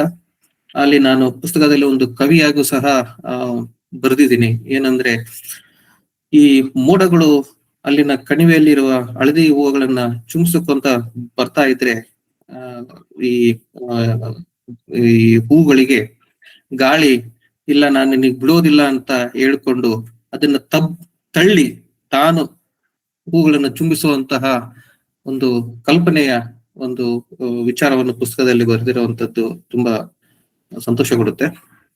ಅಲ್ಲಿಂದ ಮುಂದೆ ಹೋದ್ರೆ ನಮಗೊಂದು ಕಾಣುವಂತದ್ದು ಸಿಟಿ ಆಫ್ ಡೆತ್ ಅಂತೇಳಿ ಒಂದು ಪ್ರದೇಶದಲ್ಲಿ ಬಂದ್ವಿ. ಅದು ಸುಮಾರು 12ನೇ ಶತಮಾನದಲ್ಲಿ ಸತ್ತ ವ್ಯಕ್ತಿಗಳ ಸಮಾಧಿಗಳು ಅವೆಲ್ಲ. ಇದೇನು ನಿಮಗೆ ಹಳ್ಳಿ ತರ ಈ ಸಣ್ಣ ಸಣ್ಣ ಗುಡಿಸಲು ತರ ಕಾಣಿಸ್ತಾ ಇದೆಯಲ್ಲ, ಇದೆಲ್ಲ ಸಮಾಧಿಗಳು ಆಗಿನ ಕಾಲದಲ್ಲಿ ಮಾಡಿರುವಂತದ್ದು. ಈಗ ಮಿಕ್ಕಿರುವಂತದ್ದು 100ಕ್ಕೂ ಹೆಚ್ಚು ಸಮಾಧಿಗಳು ಇದೆ. ಇಲ್ಲಿ ಬಂದಾಗ ನಮಗೆ ಒಂದು ದೊಡ್ಡದಾದ ಒಂದು ನಾಯಿ, ಈ ಡೋರ್ ತೆಗಿಬೇಕು ಅಷ್ಟಲ್ಲೇ ಡೋರ್ ಪಕ್ಕದಲ್ಲಿ ಬಂದು ನಿಂತಿದ್ದು, ಡೋರಿಗೆ ಆಲ್ಮೋಸ್ಟ್ ಹ್ಯಾಂಡಲ್ ಹೈಟಿಗೆ ಬಂದಂತಹ ಅಷ್ಟು ಎತ್ತರವಾದ ಅಷ್ಟು ಬಲಿಷ್ಠವಾದ ನಾಯಿ ಬಂದು ನಿಂತಿದ್ದು ನಮಗೆ ಕೆಳಗೆ ಇಳಿಯೋಕೆ ಹೆದರಿಕೆ ಆಯ್ತು. ಆಮೇಲೆ ಅನಿಸ್ತು ಇದು ಯಾಕೋ ಬೆಲ್ಟ್ ಕಟ್ಟಿದರೆ ಯಾರೋ ಸಾಕಿರೋ ನಾಯಿ ಇರ್ಬೋದು ಅಂದ್ಕೊಂಡು ಸ್ವಲ್ಪ ಧೈರ್ಯ ಮಾಡಿ ಇಳಿದ ನಂತರ ತುಂಬಾ ಸೌಮ್ಯವಾದ ನಾಯಿ, ಅದ್ರ ಜೊತೆ ನಿಂತು ಎಲ್ಲ ಫೋಟೋಗಳು ತಕೊಂಡ್ವಿ. ಇದು ಇನ್ನೊಂದು ವಿಶೇಷವಾಗಿರೋದೇನಂದ್ರೆ, ಇದು ಸಂತ್ ಜಾರ್ಜ್, ಸೈಂಟ್ ಜಾರ್ಜ್ ಅಂತಾರೆ, ಆತನ ಒಂದು ಪ್ರತಿಮೆ. ಇದು ನೋಡೋದಕ್ಕೆ ಕಲ್ಲಿನ ತರಹೇ ಉಕ್ಕಿನ ಪ್ರತಿಮೆ, ಅದೇ ಬಣ್ಣದಲ್ಲಿ ಮಾಡಿರುವಂತದ್ದು. ನೋಡಿದ್ರೆ ಕಲ್ಲಿಂದನೇ ಕೆತ್ತಿದಾರೇನೋ ಅನ್ನೋ ಒಂದು ಅನ್ಸುತ್ತೆ. ಬಟ್ ಹತ್ರದಲ್ಲಿ ಹೋಗಿ ನೋಡಿದ್ರೆ ಇದೊಂದು ಲೋಹದ ಪ್ರತಿಮೆ. ಎತ್ತರದಲ್ಲಿ, ಈ ಬೆಟ್ಟದ ಎತ್ತರದಲ್ಲಿ ಸುಮಾರು ಒಂದು 80ರಿಂದ 100 ಅಡಿ ಎತ್ತರದಲ್ಲಿ ಇದ್ದಿರ್ಬೋದು. ಆ ಕುದುರೆ ಮೇಲೆ ಆತ ಆ ಗುಡ್ಡದಿಂದ ಚಂಗನೆ ಹೊರಗೆ ಜಾರಿ ಹಾರಿ ಬರ್ತಾ ಇದ್ದಾನೇನೋ ಅನ್ನೋ ರೀತಿಯಲ್ಲಿ ಇರುವಂತದ್ದು. ತುಂಬಾನೇ ಸುಂದರವಾಗಿ ಮಾಡಿರುವಂತದ್ದು. ಈ ಕುದುರೆಯ ಕಾಲನ್ನ ಒಂದು ಮೊಸಳೆ ಕಡ್ದು ಇಟ್ಕೊಳ್ಳಕ್ಕೆ ಪ್ರಯತ್ನ ಪಡ್ತಾ ಇರೋ ಹಾಗಾಗಿ, ಆದ್ರೆ ಅದು ಕುದುರೆ ಅದನ್ನ ಮೆಟ್ಟಿ ಅದನ್ನ ತುಳಿದು ಹಾರಿ ಬರೋ ಹಾಗೆ ಮಾಡಿರುವಂತದ್ದು ತುಂಬಾನೇ ಚೆನ್ನಾಗಿದೆ. ಈ ಹೈವೇಯಲ್ಲಿ ಯಾರೇ ಹೋಗ್ತಾ ಇದ್ರು ಅಲ್ಲಿ ನಿಲ್ಸಿ ಇದನ್ನ ಅಲ್ಲಿಗೆ ಹೋಗಿ ಅವರಿಗೆ ಪ್ರಾರ್ಥನೆ ಸಲ್ಲಿಸಿ ಹೋಗುವಂತ ಒಂದು ಪದ್ಧತಿಯಲ್ಲಿ. ಸೊ ಅಲ್ಲಿಂದ ಮುಂದೆ ನಾವು ಬಂದಾಗ ಇದು ರಷ್ಯಾ ಮತ್ತೆ ಜಾರ್ಜಿಯಾ ಭಾಗಕ್ಕೆ ಗಡಿ ಭಾಗಕ್ಕೆ ಹೋಗುವಂತಹ ಸುಂದರ ದೃಶ್ಯ. ನಮಗೇನ್ ಅನುಭವ ಆಯ್ತಂದ್ರೆ, ನಾವು ನಮ್ಮ ಹಿಮಾಲಯ ಪರ್ವತದಲ್ಲಿ ಅದೇ ಪರ್ವತ ಶ್ರೇಣಿಗಳನ್ನ ದಾಟ್ಬೇಕಾದ್ರೆ ಬರೀ ಕಲ್ಲು ಮಣ್ಣು, ಆದ್ರೆ ಇಲ್ಲಿ ಹಚ್ಚ ಹಸಿರು, ಎರಡು ವಿಭಿನ್ನ ಪರ್ವತ ಶ್ರೇಣಿಗಳನ್ನ ದಾಟುವಂತಹ ಅನುಭವ. ಮುಂದೆ ಹೋದ ನಂತರದಲ್ಲಿ ಈ ಗಡಿ ದಾಟಿ ಹೋದ ನಂತರದಲ್ಲಿ ಇಲ್ಲಿಂದ ಒಂದು ಖನಿಜ ಮಿಶ್ರಿತ ನೀರು ನರಿ ಝರಿಯ ಹರಿತಾ ಇತ್ತು. ಇದೇನ್ ಕಾಣಿಸ್ತಿದೆ ಮಣ್ ತರ ಅನ್ಸಿದ್ರೆ ಇದು ಮಣ್ಣಲ್ಲ, ಅದು ತುಂಬಾ ಹಾರ್ಡ್ ಆಗಿರುವಂತ ಕಲ್ಲು. ಖನಿಜ ಮಿಶ್ರಿತ ನೀರು ಕುಡಿಯೋದಕ್ಕೆ ಪ್ರತಿಯೊಬ್ಬರಲ್ಲಿ ನಿಲ್ಲಿಸಿ ಅವರಿಗೆ ಹೊಟ್ಟೆ ತುಂಬುವಷ್ಟು ನೀರು ಕುಡಿದು ಬಾಟಲ್ ತುಂಬಿಸ್ಕೊಂಡು ಹೋಗುವಂತಹ ಒಂದು ಪದ್ಧತಿಯಲ್ಲಿ ನಾವು ಸಹ ತುಂಬಿಸಿಕೊಂಡು ಅಲ್ಲಿನ ನೀರನ್ನು ಕುಡಿದು ಹೋಗಿದ್ದು. ಅದರ ನಂತರದಲ್ಲಿ ದಾಟಿ ಹೋದಾಗ ಇದು ಒಂದು ರಷ್ಯಾ ಜಾರ್ಜಿಯಾ ಗಡಿಯಲ್ಲಿರುವ ಕಜ್ಬೇಕ್ ಪರ್ವತ ಶ್ರೇಣಿ. ಇದು ಒಂದು ಸುಂದರವಾದ ಪರ್ವತ ಶ್ರೇಣಿ ಕಣಿವೆ. ಇದನ್ನ ನೋಡ್ಕೊಂಡು ನಾವು ಮುಂದೆ ಟಿಬ್ಲಿಸಿ ಇದು ಜಾರ್ಜಿಯಾ ದೇಶದ ರಾಜಧಾನಿ, ಅಲ್ಲಿ ನಾವು ಸೇರಿದ್ವಿ. ಇಲ್ಲಿ ಸೇರ್ಬೇಕಾದ್ರೆ ಏನಾಯ್ತು, ನಮಗೆ ತುಂಬಾ ರಾತ್ರಿ ಕತ್ಲಾದಾಗ ನಮಗೆ, ನಾವು ಗುಂಪಲ್ಲಿ ಹೋಗ್ತಾ ಇದ್ದಿದ್ದು, ಒಬ್ರಿಂದ ಒಬ್ರು ಹೋಗುವಂತಹ ಪರಿಸ್ಥಿತಿಯಲ್ಲಿ ಇದ್ದಿದ್ದು, ನಾವು ಒಂದೇ ಸಲ ಇಲ್ಲಿ ಟ್ರಾಫಿಕ್ ಅಲ್ಲಿ ಸಿಕ್ಕಾಕೊಂಡು ಎಲ್ಲ ಬೇರೆ ಬೇರೆ ಆಗ್ಬಿಟ್ವಿ. ನಮಗೆ ಅದೃಷ್ಟಕ್ಕೆ ನಮಗೆ ಗೂಗಲ್ ನಮಗೆ ಆ ಹೋಟೆಲ್ಗೆ ಹೋಗೋದಕ್ಕೆ ಅನುಕೂಲ ಮಾಡಿಕೊಟ್ಟು ಪ್ರತಿಯೊಬ್ರು ಅವರೇ ಸ್ವತಃ ಹೋಟೆಲ್ ಮ್ಯಾಪ್ ಹಾಕೊಂಡು ಬಂದು ಸೇರಿದ್ದಾಗಿತ್ತು. ಅದು ಒಂದು ಅನುಭವ. ಯಾಕಂದ್ರೆ ಎಲ್ಲ ಜೊತೆಯಾಗಿದ್ದು ಸಿಟಿಯಲ್ಲಿ ಬಂದಾಗ ನಮಗೆ ಎಲ್ಲ ಬೇರೆ ಬೇರೆಯಾಗಿ ಒಬ್ಬೊಬ್ರೆ ಕ್ಷೇಮವಾಗಿ ಹೋಟೆಲ್ ಸೇರಿದ್ದು. ಇದು ಟಿಬ್ಲಿಸಿ ಸುಂದರ ನಗರ. ಅದರಲ್ಲಿ ಒಂದು ಹಳೆ ನಗರ ಅಂತ ಒಂದಿದೆ. ಅಲ್ಲಿ ಬಿಸಿನೀರ ಬುಗ್ಗೆ ಅಂತೇಳಿ ಒಂದು ಸ್ಥಳ ಇದೆ. ನಮ್ಮಲ್ಲಿ ಹಿಮಾಚಲ್ ಹೋದಾಗ ನಮ್ಮ ಮನಾಲಿಯಲ್ಲಿ ಒಂದು ಸಹ ವಶಿಷ್ಠ ಕುಂಡ ಅಂತ ಒಂದು ಸಲ್ಫರ್ ವಾಟರ್ದು ಇದೆ ಬುಗ್ಗೆ, ಬಿಸಿನೀರ್ ಬುಗ್ಗೆ. ಅದೇ ತರ ಇದು ಸಹ. ಆಮೇಲೆ ಇದೇನ್ ಕಾಣಿಸ್ತಾ ಇದೆ ಗ್ಲಾಸಿನ ಸೇತುವೆ, ಇದು ಹಳೆ ನಗರ ಮತ್ತು ಹೊಸ ನಗರನ ಸೇರಿಸುವಂತದ್ದು ಸೇತುವೆ. ಆ ಸೇತುವೆ ಮೇಲೆ ನಾವು ನಿಂತು ಫೋಟೋ ತೆಗೆಸ್ಕೊಂಡಿರುವಂತದ್ದು. ಇಲ್ಲಿನ ಸುಂದರ ಅನುಭವ. ಹಳೆ ನಗರದಲ್ಲಿ ಕೆಲವೊಂದು ಈ ಪ್ರತಿಮೆಗಳನ್ನು ಮಾಡಿ ಆಗಿನ ಕಾಲದಲ್ಲಿ ಹೇಗಿತ್ತು ಅನ್ನೋ ಒಂದು ಕಲ್ಪನೆಗೆ ಹತ್ತಿರವಾದಂತಹ ನಗರ ಹಾಗೆ ನಿರ್ಮಿಸಿ ಹಾಗೆ ಪ್ರವಾಸಿಗರಿಗೆ ತುಂಬಾ ಅಟ್ರಾಕ್ಷನ್ ಆಗಿದೆ. ಈ ಜಾರ್ಜಿಯಾ ಮದರ್ ಆಫ್ ಜಾರ್ಜಿಯಾ ಅಂತ ಹೇಳ್ಬಿಟ್ಟು ಒಂದು ಗುಡ್ಡದ ಮೇಲೆ ಒಂದು ದೊಡ್ಡವಾದ ಪ್ರತಿಮೆ ಇದೆ. ಈ ಗುಡ್ಡದ ಮೇಲೆ ನಿಂತು ತೆಗೆಸಿಕೊಂಡಂತಹ ಈ ಫೋಟೋ, ಇವು ಪೂರ ನಗರ ಎಲ್ಲಾನು ಅಲ್ಲಿಂದ ಕಾಣಿಸುತ್ತೆ. ಇಲ್ಲಿ ಒಂದು 2 ಹಾಸ್ಯ ಸನ್ನಿವೇಶಗಳು ನಡೆದ್ವು, ಅದನ್ನ ಪುಸ್ತಕದಲ್ಲಿ ವಿವರಿಸಿದ್ದೇನೆ. ಒಂದು ಅರೇಬಿಕ್ ಮಹಿಳೆ ಒಂದಿಗೆ ಸವಿತಾ ಮಾತಾಡಿಸ್ತಾಳೆ. ಅದೇನು ಹೂವಿನ ತುರುಬು ಹಾಕೊಂಡಿರೋದಕ್ಕೆ ಎಲ್ಲಿ ಸಿಕ್ತು ಅನ್ನೋ ಒಂದು ಮಾತಾಡ್ಸ್ಕೊಂತ ಪರಿಚಯ ಮಾಡ್ಕೋತಾಳೆ. ಆದ್ರೆ ಹಾಗೆ ನಾನು ನಿನ್ ಜೊತೆ ನಿಂತು ಫೋಟೋ ತೆಗಿಸ್ಕೋಬೇಕು ಅಂತ ಹೇಳ್ಬಿಟ್ಟು ಫೋಟೋ ತೆಗಿಸ್ತಾಳೆ. ಈ ಫೋಟೋ ತೆಗಿಬೇಕಾದ್ರೆ ನಾನು ತೆಗಿತಾ ಇರೋ ಫೋಟೋ ಇದು. ಪುಸ್ತಕದಲ್ಲಿ ನಾನು ಆ ಹೆಂಗಸಿನ ಜೊತೆ ನಿಂತು ಫೋಟೋ ತೆಗಿಸ್ಕೋಬೇಕು ಅನ್ನೋ ಒಂದು ಆಸೆ ಮನದಲ್ಲಿ ಮೂಡುತ್ತೆ. ಆದ್ರೆ ಆಕೆಯ ಗಂಡ ದಡುತಿ ಅಸಾಮಿ ಪಕ್ಕದಲ್ಲಿ ಇರೋದ್ರಿಂದ ಕೇಳೋ ಮನ್ಸಾಗದೆ ಹೆದರಿಕೆ ಆಗಿ ತೆಗಿಸ್ಕೊಳಕ್ ಆಗೋದಿಲ್ಲ. ಅವಾಗ ನಾನು ಅನ್ಕೋತೀನಿ, ಪಕ್ಕದಲ್ಲಿ ನಿಂತು ತೆಗೆಸ್ಕೊಂಡೇ ಇದ್ರೆ ಏನಾಯ್ತು, ನಾನು ಅವಳ ಕಣ್ಣಲ್ಲಿ ನಾನು ಕಾಣಿಸ್ತಾ ಇದ್ದೀನಿ, ಅವಳ ಕಣ್ಣಲ್ಲಿ ನಾನಿದ್ದೀನಿ ಅಂತೇಳಿ. ಅಂದ್ರೆ ಆ ಗ್ಲಾಸ್ ಅಲ್ಲಿ ನನ್ನ ಪ್ರತಿಮೆ ಬೀಳ್ತಾ ಇತ್ತು ಫೋಟೋ ತೆಗಿಬೇಕಾದ್ರೆ. ಅದೇ ರೀತಿ ಅಲ್ಲಿನ ನಿಜವಾಗ ಒಂದು ಗಿಣಿ ಮತ್ತು ಗಿಡಗನ್ನ ನಿಲ್ಲಿಸ್ಕೊಂಡು ಫೋಟೋ ತೆಗೆಸುವ ಒಂದು ಸನ್ನಿವೇಶ. ಗಿಡಗ ಹತ್ತಿ ಬಿಟ್ಟು ನನ್ನ ತಲೆನ ಕುಕ್ಕುತ್ತೆ. ಅದು ಕುಕ್ಕೋದು, ನಾವು ಅದು ಇಟ್ಕೊಂಡು ನಿಂತ್ಕೊಳ್ಳೋದು, ಅಲ್ಲಿದ್ದವರೆಲ್ಲ ನಗೋದು, ಅದು ಒಂದು ಹಾಸ್ಯ. ಒಂದು ನಂತರದಲ್ಲಿ ನಾವು ಜಾರ್ಜಿಯಾ ಇದರಲ್ಲಿ ಬಾಟುಮಿ ಎಂಬ ನಗರಕ್ಕೆ ಹೋಗ್ತೀವಿ. ಜಾರ್ಜಿಯಾದಲ್ಲಿ ಬಾಟುಮಿ ಅನ್ನೋ ಒಂದು ಸುಂದರವಾದ ನಗರ. ಅದು ಕಪ್ಪು ಸಮುದ್ರದ ತೀರದಲ್ಲಿದೆ. ಇದು ಒಂಥರ ಏನಂತಾರೆ, what is that, night show ಮತ್ತೆ ಗೇಮ್ಸ್ಗೆ ಕ್ಯಾಸಿನೋಸ್ಗೆ ತುಂಬಾನೇ ಪ್ರಸಿದ್ಧವಾದಂತಹ ನಗರ. ನಮಗೆ ಈ ಸಮುದ್ರದ ತಳದಲ್ಲಿ ನಮಗೆ ಹೋಟೆಲ್ ಮಾಡಿದ್ರು. ತುಂಬಾನೇ ನಮ್ಮ ಹೋಟೆಲ್ ರೂಮ್ ಇಂದನೇ ಕಾಣುವಂತಹ ದೃಶ್ಯ. ಇಲ್ಲಿನ ವಿಶೇಷ ಒಂದು ಅಲಿ ಮತ್ತು ನೀನೋ ಎಂಬ ಪ್ರತಿಮೆಗಳು. ಇದು ಒಂದು ಸುಮಾರು ಒಂದು 20-30 ಅಡಿ ಎತ್ತರದಲ್ಲಿ ಇದ್ದಿರ್ಬೋದು. ಅದರದ್ದು ನಂಬರ್ ಸರಿಯಾಗಿ ನೆನಪಿಲ್ಲ ಈಗ. ಅದು ಏನು ವಿಶೇಷ ಅಂದ್ರೆ, ಇದು ಪ್ರತಿ ಒಂದು 10 ನಿಮಿಷಕ್ಕೂ 2 ವಿರುದ್ಧ ದಿಕ್ಕಿನಲ್ಲಿ ಚಲಿಸಿ ಒಂದಕ್ಕೊಂದು ಅಪ್ಪಿಕೊಂಡು ಹೀಗೆ ಮಧ್ಯದಲ್ಲಿ ಇದೇನು ನಿಮಗೆ ಲೇಯರ್ಸ್ ಕಾಣಿಸ್ತಾ ಇದೆಯಲ್ಲ, 2 ಹಿಂಗ ಒಂದ್ರೊಳಗೆ ಒಂದು ಹೋಗುತ್ತೆ. ಒಂದ್ರೊಳಗೆ ಒಂದು ಹೋದಾಗ ಅದು ಒಂದಕ್ಕೊಂದು ತಬ್ಬಿಕೊಂಡಿದವೇನೋ ಅನ್ನೋ ರೀತಿಯಲ್ಲಿ ಭಾವನೆ ಬರುತ್ತೆ. ಇದು ಒಂದು 2 ಪ್ರೇಮಿಗಳ ಆ ಕಥೆ ಇದೆ, ದುರಂತ ಕಥೆ. ಇಬ್ರು, ಒಬ್ಬ ಕ್ರಿಶ್ಚಿಯನ್ ಹುಡುಗಿ ಆಗಿರ್ತಾಳೆ, ಇನ್ನೊಬ್ಬ ಮುಸ್ಲಿಂ ಹುಡುಗ. ಅವರಿಬ್ರಿಗೂ ಪ್ರೇಮಿಗಳಾಗಿದ್ರು, ಅವ್ರನ್ನ ಒಂದಾಗಿ ಬಿಡೋದಿಲ್ಲ ಅನ್ನೋ ಒಂದು ಪ್ರೇಮ ಕಥೆಯ ದುರಂತ ಕಥೆ ಹೇಳುವಂತ ಒಂದು ಪ್ರತಿಮೆ. ಇಲ್ಲೊಂದು ಏನ್ ಕಾಣಿಸ್ತಾ ಇದೆಯೋ ಇದಕ್ಕೆ ಒಂದು ಆಲ್ಫಾಬೆಟ್ ಟವರ್ ಅಂತ ಅಂತಾರೆ. ಇದನ್ನ ಅಲ್ಲಿನ ಅಕ್ಷರಮಾಲೆಯಿಂದ ರಚಿಸಿರುವಂತಹ ಕಟ್ಟಡ. ಏನ್ ಸ್ಪೈರಲ್ಸ್ ಕಾಣಿಸ್ತಾ ಇದೆಯಲ್ಲ, ಇದೆಲ್ಲಕ್ಕೂ ಅಲ್ಲಿನ ಅಕ್ಷರಮಾಲೆಯಿಂದ ರಚಿಸಿರುವಂತದ್ದು. ಮೇಲೆ ದುಂಡಾಗಿ ಕಾಣ್ತಾ ಇರುವಂತದ್ದು ಇದು ಒಂದು ವೀಕ್ಷಣಾ ಗೋಪುರ. ಅದು ಹಾಗೆ ಉಪಹಾರ ಮಂದಿರನೂ ಸಹ ಆಗಿದೆ. ಇದು ಪ್ರತಿ 1 ಗಂಟೆಗೆ ಒಂದು ಕಂಪ್ಲೀಟ್ ಒಂದು ಸುತ್ತು ಹೊಡೆಯುತ್ತೆ. ಅದೇನ್ ಗೋಳಾಕಾರವಾಗಿದೆಯಾ ಅದು 1 ಗಂಟೆಗೆ 1 ಸುತ್ತು. ಮೇಲೆ ಕೂತು ಉಪಹಾರ ಮಾಡೋರು ಟೇಬಲ್ ಎಲ್ಲ ಕೂತು ನೋಡ್ತಾ ಇದ್ರೆ ಅವ್ರಿಗೊಂದು ಒಂದು ಕಡೆ ನಗರ ದರ್ಶನ ಆದ್ರೆ ಇನ್ನೊಂದು ಕಡೆ ಈ ಸಮುದ್ರ ದರ್ಶನ ಆಗುವಂತ ಒಂದು ಅನುಭವ.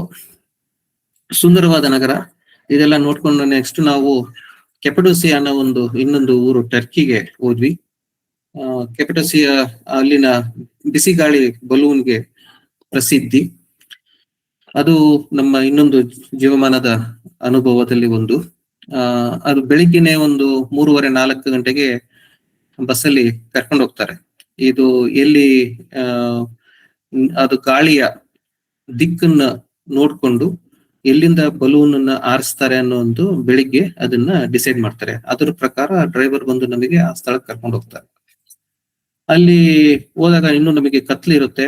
ಈ ಬಿಸಿ ಗಾಳಿನ ಬೆಂಕಿಯಲ್ಲಿ ಆ ಬಲೂನಿಗೆ ತುಂಬಿ ಆ ಬಲೂನ್ ದೊಡ್ಡದ್ ಮಾಡಿ ಅದನ್ನ ಮೇಲೆ ಆರಿಸುವಂತದ್ದು. ಅದನ್ನ ಈ ಕೆಳಗಡೆ ಬುಟ್ಟಿ ಇರುತ್ತೆ, ಆ ಬುಟ್ಟಿಯಲ್ಲಿ ಮೋಸ್ಟ್ಲಿ ನಿಮಗೆ ಕಾಣ್ಬೋದು ಕೆಲವೊಂದರಲ್ಲಿ. ಬುಟ್ಟಿಗೆ ಜನಗಳನ್ನ ತುಂಬಿಸಿ ಆ ಮೇಲೆ ಕರ್ಕೊಂಡು ಹೋಗುವಂತಹ ಈ ದೃಶ್ಯ ನಿಜವಾಗ್ಲೂ ತುಂಬಾನೇ ಮಧುರವಾದಂಥದ್ದು.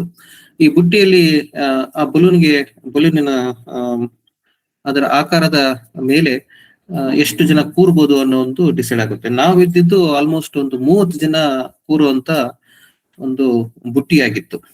ಆ ಬುಟ್ಟಿಯಲ್ಲಿ ಕೂತು ನಾವು ಸುಮಾರು ಒಂದು 3000ದಿಂದ 6000 ಅಡಿ ತನಕ ಎತ್ತರದ ತನಕ ನಾವು ಆ ಬಿಸಿಗಾಳಿ ಬಲೂನಲ್ಲಿ ಮೇಲೆ ಹೋಗ್ತೀವಿ. ಆ ಮೇಲೆ ಹೋಗ್ತಾ ಇದ್ದಾಗ ನಮಗೆ ನಾವು ಮೇಲೆ ಹತ್ಬೇಕಾದ್ರೆ ಇನ್ನು ಸೂರ್ಯ ಉದಯಿಸಿರ್ಲಿಲ್ಲ. ನಾವು ಮೇಲೆ ಹೋದಾಗ ಇದು ಕಂಡಂತಹ ದೃಶ್ಯ.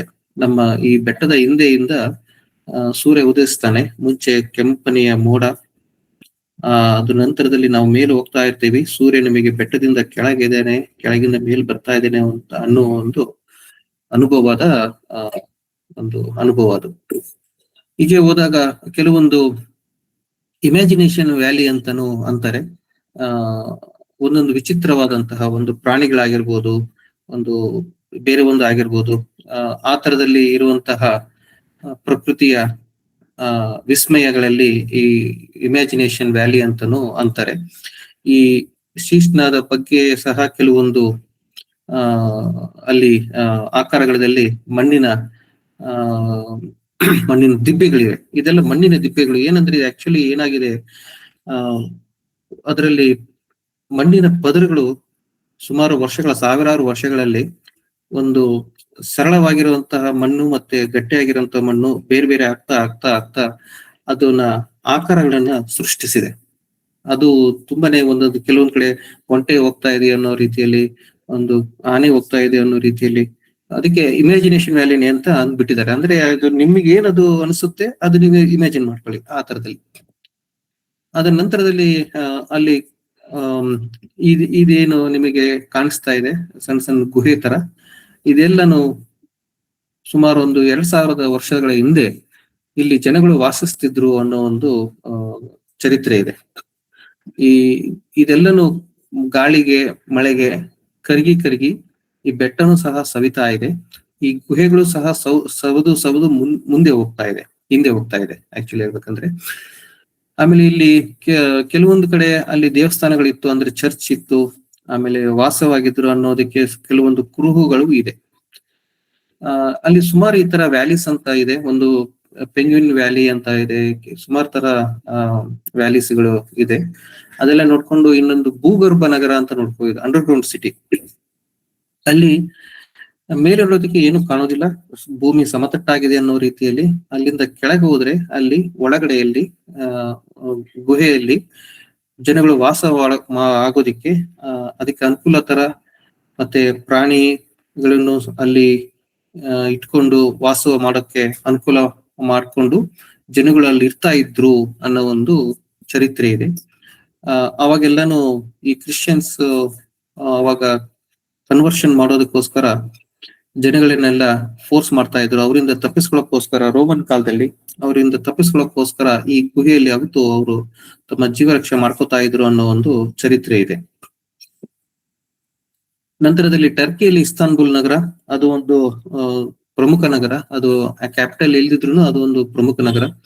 ಈ ಇಸ್ತಾನ್ಬುಲ್ ನಮ್ಮ ಏಷ್ಯಾ ಮತ್ತು ಯುರೋಪ್ ಖಂಡಗಳನ್ನು ಸಂಪರ್ಕಿಸುವ ಒಂದು ಸೇತುವೆಯ ನಗರ. ಇದೇನ್ ಕಾಣಿಸ್ತಾ ಇದೆ, ಇಲ್ಲೊಂದು ಸೇತುವೆ, ಇದು ಒಂದು ನಾವು ದಾಟಿ ಬಂದಂತಹ ಸೇತುವೆ. ಇಲ್ಲಿ ಏನ್ ಕಾಣಿಸ್ತಾ ಇದೆ, ನಾವು ನಮ್ಮ ಕಾರಿಂದ ತೆಗೆದಂತಹ ಚಿತ್ರ ಇದು. ಈ ದೊಡ್ಡದಾದ ಈ ತೂಗು ಸೇತುವೆ, ಇದೇನ್ ತೂಗು ಸೇತುವೆ, ಇದು ತೂಗು ಸೇತುವೆಯಲ್ಲಿ ನಾವು ಏಷ್ಯಾದ ಕಡೆ ಇದ್ದಂತಹ ಸಮಯದಲ್ಲಿ ತೆಗೆದಂತಹ ಚಿತ್ರ. ಏಷ್ಯಾದಿಂದ ಯುರೋಪ್ ಖಂಡಕ್ಕೆ ಇದು ಸೇರಿಸುವಂತಹ ಸೇತುವೆ. ಇದೇ ತರ ಸುಮಾರು ಸೇತುವೆಗಳಿದೆ. ಇದು ಒಂದು ಸುಮಾರು 1.5 to 2 ಕಿಲೋಮೀಟರ್ ದೂರದ ಉದ್ದದ ಸೇತುವೆ. ಇಸ್ತಾನ್ಬುಲ್ ಮುಂಚೆ ಅದರ ಚರಿತ್ರೆಯು ಸಹ ತುಂಬಾನೇ ಸೊಗಸಾಗಿದೆ. ಮುಂಚೆ ರೋಮನ್ಸ್ ಆಳ್ತಾ ಇದ್ದಾಗ, ನೆಕ್ಸ್ಟ್ ಇವರು ಒಟೋಮನ್ ಸಾಮ್ರಾಜ್ಯ ಸುಮಾರು ವರ್ಷಗಳು ಅದನ್ನ ಆಳ್ತಾರೆ. ಅವರ ಚರಿತ್ರೆ ಹಿನ್ನೆಲೆ ಹೇಳುವ ಹಾಗೆ ಕೆಲವೊಂದು ಬ್ಲೂ ಮಾಸ್ಕ್ ಅಂತೇಳಿ, ಆಮೇಲೆ ಸೋಫಿಯಾ ಅಗಿಯಾ ಸೋಫಿಯಾ ಅಂತ ಚರ್ಚ್, ಈಗ ಅದು ಮಸೀದಿ ಆಗಿದೆ, ಅದೆಲ್ಲನೂ ಇದೆ. ಆಮೇಲೆ ಕೆಲವೊಂದು ವಿಚಾರಗಳೇನು ಇಲ್ಲಿ ಫೋಟೋದಲ್ಲಿ ತಂದಿಲ್ಲ ನಾನು, ಆದ್ರೆ ಅದು ಒಂದು ಸುಂದರವಾದ ಚರಿತ್ರೆ ಇರುವಂತಹ ನಗರ. ಸುಮಾರು 2000 ವರ್ಷಗಳ ಚರಿತ್ರೆಯ ನಗರ. ಈ ಬ್ಲೂ ಮಾಸ್ಕ್, ಏನಕ್ಕೆ ಬ್ಲೂ ಮಾಸ್ಕ್ ಅಂತ ಹೆಸರು ಬಂದಿದೆ ಅಂದ್ರೆ, ಇದರಲ್ಲಿ ಒಳಗಡೆಯಲ್ಲೆಲ್ಲಾನು ನೀಲಿ ಬಣ್ಣದ ಟೈಲ್ಸ್, ನೀಲಿ ಬಣ್ಣದ ಗ್ಲಾಸ್ ಗಳಿಂದ ಮಾಡಿರುವಂತದ್ದು. ಅದಕ್ಕೋಸ್ಕರ ಇದಕ್ಕೆ ಬ್ಲೂ ಮಾಸ್ಕ್ ಅಂತ ಹೆಸರು. ಇದರ ವಿಶೇಷ ಅಂದ್ರೆ ಈ ಇದಕ್ಕೆ ಮಿನಾರ್ಸ್. ಈ ಏನ್ ಮಿನಾರ್ಸ್ ಜನರಲಿ ನಾವು ಯಾವ್ದೋ ಒಂದು ಮಸೀದಿ ನೋಡಿದಾಗ 2 ಇರುತ್ತೆ, ಇಲ್ಲ 4 ಇರುತ್ತೆ. ಜನರಲಿ ಮುಂದ್ಗಡೆ 2 ಇರುತ್ತೆ ಸಣ್ಣ ಸಣ್ಣ ಮಸೀದಿಗಳಾದ್ರೆ. ದೊಡ್ಡ ಮಸೀದಿಗಳಾದ್ರೆ 4 ಮಿನಾರ್ ಇರುತ್ತೆ, 4 ತುದಿಗೆ. ಇದರ ವಿಶೇಷತೆ ಅಂದ್ರೆ ಈ ಪ್ರಪಂಚದಲ್ಲಿ ಎಲ್ಲೂ ಇಲ್ಲ, ಇಲ್ಲಿ ಮಾತ್ರ ಇರುವಂತದ್ದು 6 ಮಿನಾರ್ಗಳಿವೆ. 6 ಮಿನಾರ್ಸ್ಗಳಿವೆ. ಅಜಿಯಾ ಸೋಫಿಯಾ ಅನ್ನೋದು ಇನ್ನೊಂದು ಈ ಚಿತ್ರದಲ್ಲಿ ತೋರಿಸಿಲ್ಲ. ಅದು ಒಂದು ಚರಿತ್ರೆಯ ಒಂದು ವಿಶೇಷವಾದ ಒಂದು ಕಟ್ಟಡ. 325ರಲ್ಲಿ ಅನ್ಸುತ್ತೆ ಅದನ್ನ ಕಟ್ಟಿದ್ದು ಮೊದಲ ಬಾರಿಗೆ. ಅದು ಒಂದು ಎಲ್ರಿಗೂ ಪ್ರಾರ್ಥನಾ ಮಂದಿರವಾಗಿ ಕಟ್ಟಿ, ಅದು ನೆಕ್ಸ್ಟ್ ಚರ್ಚ್ ಆಗಿ, ನೆಕ್ಸ್ಟ್ ಈ ಓಟಮನ್ ಅವರು ಅದನ್ನ ತಮ್ಮ ಸ್ವಾಧೀನಕ್ಕೆ ಪಡೆದ ನಂತರದಲ್ಲಿ ಇದು ಮಸೀದಿ ಆಗಿ, ಆಮೇಲೆ 1900ರಲ್ಲಿ ಬಿಗಿನಿಂಗ್ ಅಲ್ಲಿ ಇದು ಒಂದು ಮ್ಯೂಸಿಯಂ ಆಗಿ, ಇತ್ತೀಚಿನ ವರ್ಷಗಳಲ್ಲಿ 1990ರಲ್ಲಿ ಅನ್ಸುತ್ತೆ, ಇತ್ತೀಚಿನ ವರ್ಷಗಳಲ್ಲಿ ಮತ್ತೆ ಇದನ್ನ ಮಸೀದಿಯಾಗಿ ಮಾಡಿರುವಂತದ್ದು. ಇಲ್ಲಿ ಇನ್ನೊಂದು ವಿಶೇಷ, ನಾವು ನಮ್ಮ ಭಾರತೀಯ ರಾಯಭಾರಿಗಳನ್ನ ಭೇಟಿಯಾದ್ವಿ. ಅವ್ರ ಜೊತೆ ನಾವು ಅವತ್ತು ಇಡ್ಲಿ ಸಾಂಬಾರ್ ಎಲ್ಲ ತಿನ್ನುವಂತಹ ಒಂದು ಅವಕಾಶ ಆಯ್ತು. ಸಂಜೆಯಲ್ಲಿ ನಾವು ದೋಣಿ ವಿಹಾರ, ಅವತ್ತಿನ ರಾತ್ರಿಯ ಊಟ ದೋಣಿಯಲ್ಲಿ. ನಂತರದಲ್ಲಿ ಬಲ್ಗೇರಿಯಾ ನಗರದಲ್ಲಿ ನಾವು ಪ್ರವೇಶ ಮಾಡ್ತೀವಿ. ಇಸ್ತಾನ್ಬುಲ್ ಟರ್ಕಿ ನಗರದಲ್ಲಿ ಬೆಳಿಗ್ಗೆ ಉಪಹಾರ ಮಾಡ್ತೀವಿ. ಗ್ರೀಸ್ ನಲ್ಲಿ ಮಧ್ಯಾಹ್ನದ ಭೋಜನ ಮಾಡ್ತೀವಿ. ಮತ್ತು ರಾತ್ರಿ ಸೋಫಿಯಾ, ಬಲ್ಗೇರಿಯಾದ ಕ್ಯಾಪಿಟಲ್ ಸೋಫಿಯಾದಲ್ಲಿ ರಾತ್ರಿ ಭೋಜನ ಮಾಡ್ತೀವಿ. ಅಂದ್ರೆ ಇದು ಯುರೋಪ್ ದೇಶಗಳಲ್ಲಿ ಎಲ್ಲ ದೇಶಗಳು ತುಂಬಾ ಸಣ್ಣ ಸಣ್ಣದು ಆಗಿರೋದ್ರಿಂದ ನಾವು ಒಂದೇ ದಿನದಲ್ಲಿ ನಮ್ಮ ಇಲ್ಲಿ ಕೆಲವೊಂದು ಸ್ಟೇಟ್ ಗಳನ್ನ ಹೇಗೆ ದಾಟಿ ಹೋಗ್ತೀವಿ, ಮಹಾರಾಷ್ಟ್ರ, ಮಧ್ಯಪ್ರದೇಶ, ಆ ತರದಲ್ಲಿ ಇಲ್ಲಿಯೂ ಸಹ ನಾವು ಒಂದೊಂದು ದೇಶಗಳನ್ನ ದಾಟಿ ಹೋಗಿರುವಂತ ಒಂದು ಅನುಭವ. ಇದು ಸುಂದರವಾದ ನಗರ. ಇದೇನ್ ಹಿಂದೆ ಕಾಣಿಸ್ತಾ ಇದೆ ಅದೊಂದು ಪಾರ್ಲಿಮೆಂಟ್. ಆ ಪಾರ್ಲಿಮೆಂಟ್ ಮುಂದ್ಗಡೆ ಕೂತು ಫೋಟೋ ತೆಗಿಸ್ಬೇಕಾದ್ರೆ ನಮ್ಮಿಬ್ಬರಲ್ಲೂ ಒಂದು ಪ್ರಶ್ನೆ ಮೂಡಿದ್ದು, ಗೂಗಲ್ ಮ್ಯಾಪ್ ಅಲ್ಲಿ ನೋಡ್ತಾ ಇದ್ರೆ ಇಂಡಿಯಾ ನಮ್ಮನೆ ಎಷ್ಟು ದೂರ ಇದೆ, ನಾವೆಲ್ಲಿದ್ದೀವಿ, ಇಷ್ಟು ದೂರ ಬಂದಿದೀವ ನಾವು ಅನ್ನೋ ಒಂದು ಕ್ವಶನ್, ಒಂದು ಪ್ರಶ್ನೆ ಮೂಡಿ ಬಂದು ಈ ಸ್ಥಳದಲ್ಲಿ ಕೂತಿ ನಾವು ಮಾತಾಡಿರುವಂತದ್ದು. ಹಾಗೆ ಇದು ಒಂದು ರಂಗಮಂದಿರ. ಇವನ್ ವಜೋ ಅನ್ನೋ ಒಂದು ನ್ಯಾಷನಲ್ ಥಿಯೇಟರ್. ಇದು ಒಂದು ಇದಕ್ಕೆ ಒಂದು ಚರಿತ್ರೆ ಇದೆ. ಹಾಗೆ ಇಲ್ಲಿನ ದೇವತೆ, ನಾವು ಇಲ್ಲಿ mother of what is this, Georgia, mother of Georgia ಅಂತ ಏನ್ ನೋಡಿದ್ವಿ ಜಾರ್ಜಿಯಾದಲ್ಲಿ, ಹಾಗೆ ಇಲ್ಲಿ ಸ್ಟ್ಯಾಚ್ಯೂ ಆಫ್ ಸೋಫಿಯಾ ಅಂತೇಳಿ ಇದೆ. ಇದಕ್ಕೂ ಒಂದು ಚರಿತ್ರೆ ಇದೆ. ನಂತರದಲ್ಲಿ ಇದು ಒಂದು ಚರ್ಚ್, ಸೈಂಟ್ ಅಲೆಕ್ಸಾಂಡರ್ ನಿಮ್ಸ್ ಕ್ಯಾಥೆಡ್ರಲ್ ಅನ್ನೋ ಒಂದು ಚರ್ಚ್ ಇದು. ಆಮೇಲೆ ಇಲ್ಲಿನ ಚರಿತ್ರೆನೂ ಸಹ ತುಂಬಾ ವಿಶಿಷ್ಟವಾಗಿದೆ. ಈ ಚಿತ್ರದಲ್ಲಿ ನಾನು ಮೂಡಿಸಿಲ್ಲ, ಆದ್ರೆ ಒಬ್ಬ ರಾಜ ತನ್ನ ಸೈನಿಕರು ಒಂದು ಯುದ್ಧದಲ್ಲಿ ಸೋತು ಅವರ ಕಣ್ಣುಗಳೆಲ್ಲ ತೆಗ್ಸಿ ಅಲ್ಲಿಂದ ಅವ್ರನ್ನ ವಾಪಸ್ ರಾಜನ ಹತ್ರ ಕಳಿಸುವ ಒಂದು ಸನ್ನಿವೇಶ ಇದೆ. ಅಲ್ಲೊಂದು ಸ್ಟ್ಯಾಚ್ಯೂ ಇದೆ. ರಾಜ ಅಷ್ಟು ಸೈನಿಕರು, ಸುಮಾರು 1000ಕ್ಕೂ ಹೆಚ್ಚು ಸೈನಿಕರ ಕಣ್ಣುಗಳನ್ನು ತೆಗೆದು ಅವರು ವಾಪಸ್ ಕಳಿಸಿದಾಗ ಅದನ್ನು ನೋಡಿ ಹೃದಯಘಾತದಿಂದ ಸತ್ತಿದ್ದಂತಹ ರಾಜನ ಪ್ರತಿಮೆ ಅಲ್ಲಿ ಒಂದು ವಿಶೇಷವಾಗಿ ಒಂದು ಉಕ್ಕಿನ ಪ್ರತಿಮೆ ವಿಶೇಷವಾಗಿದೆ ಈ ಚರ್ಚ್ ಮುಂದ್ಯದಲ್ಲಿ. ನಂತರದಲ್ಲಿ ನಾವು ಸರ್ಬಿಯಾ ದೇಶಕ್ಕೆ ಹೋಗೋ ದಾರಿಯಲ್ಲಿ ನಮಗೆ ಒಂದು ಸ್ಥಳಕ್ಕೆ ಕರ್ಕೊಂಡು ಹೋದ್ರು. ಇದು ನಿಸ್ ಅನ್ನೋ ಜಾಗ ಇದು ಸ್ಕಲ್ ಟವರ್ ಅಂತ ಹೇಳ್ಬಿಟ್ಟು ಅಂತಾರೆ. ಏನಕ್ಕೆ ಇದೇನು ಇದರ ಚರಿತ್ರೆ ಅಂದ್ರೆ, ಒಟ್ಟಮನ್ ಸಾಮ್ರಾಜ್ಯದ ವಿರುದ್ಧ ಸರ್ಬಿಯನ್ ಸೈನಿಕರು ಸ್ವತಂತ್ರಕ್ಕೋಸ್ಕರ ದಂಗೆ ಏಳ್ತಾರೆ. ಸುಮಾರು 1000ಕ್ಕೂ ಹೆಚ್ಚು ಸೆರ್ಬಿಯನ್ ಸೈನಿಕರು ದಂಗೆ ಇದ್ದು ಒಟ್ಟಮನ್ ಸೈನಿಕರ ಮೇಲೆ ಆಕ್ರಮಣ ಮಾಡ್ತಾರೆ. ಪ್ರಾರಂಭದಲ್ಲಿ ಸರ್ಬಿಯನ್ ಸೈನಿಕರು ಮೇಲುಗೈ ಆಗಿರುತ್ತೆ. ಆದ್ರೆ ಒಟ್ಟಮನ್ ಸೈನಿಕರ ಗುಂಪು ಬೇರೆ ಕಡೆಯಿಂದ ಬಂದು ಅವರು ಸುತ್ತುವರೆದು ಎಲ್ಲಾ ಸರ್ಬಿಯನ್ ಸೈನಿಕರಿಗೆ ಎಲ್ಲ 4 ಕಡೆಯಿಂದ ಸುತ್ತುವರೆದು ಅವರಿಗೆ ಕೊಲ್ಲೋ ಪ್ರಯತ್ನ ಮಾಡಬೇಕಾದ್ರೆ ಈ ಸರ್ಬಿಯನ್ ನಾಯಕ, ಆ ಸೈನಿಕರು ಏನ್ ಕರ್ಕೊಂಡ್ ಬಂದಿರ್ತಾನೆ, ಆ ನಾಯಕ ಈಗ ನಾವು ಇಷ್ಟು ಜನ ಒಟ್ಟಮನ್ ಸೈನಿಕರು ನಮ್ಗಿಂತ ಜಾಸ್ತಿ ಇದ್ದಾರೆ, ನಾವು ಕೈಗೆ ಸಿಕ್ಕರೆ ನಾವು ಸತ್ತೋಗುವಂತ, ನಾವು ಎಲ್ಲ ಹಿಡಿದು ನಮಗೆ ಕ್ರೂರ ಶಿಕ್ಷೆ ಕೊಟ್ಟು ಚಿತ್ರಹಿಂಸೆ ಕೊಟ್ಟು ಸಾಯಿಸ್ತಾರೆ, ಅದಕ್ಕಿಂತ ಬೆಟರ್ ನಾವೇ ಸಾಯುವುದು ವಾಸಿ ಅನ್ನೋ ಒಂದು ಉದ್ದೇಶದಲ್ಲಿ ಆವಾಗ ಅಲ್ಲಿನ ಗ್ರೆನೇಟ್ ಅನ್ನ ಇದು ಮಾಡಿ ಬ್ಲಾಸ್ಟ್ ಮಾಡಿ ಎಲ್ಲಾ ಸೈನಿಕರು, 1000ಕ್ಕೂ ಹೆಚ್ಚು ಸೈನಿಕರು ಸತ್ತು ಹೋಗ್ತಾರೆ, ಆತ್ಮಹತ್ಯೆ ಮಾಡ್ಕೋತಾರೆ. ಆ ಸತ್ತಂತಹ 952 ಈ ಸರ್ಬಿಯನ್ ಸೈನಿಕರ ತಲೆಗಳನ್ನ ಕಡಿದು ಈ ಗೋಡೆಯಲ್ಲಿ 4 ಭಾಗ ಇರುವಂತಹ ಗೋಡೆಯನ್ನ 15 ಲೇಯರ್ಸ್ ಅಲ್ಲಿ ಕಟ್ಟಿ ಈ 952 ತಲೆಬುರುಡೆಗಳನ್ನ ಇಟ್ಟು ಕಟ್ತಾನೆ ಅವನು. ಒಟ್ಟಮನ್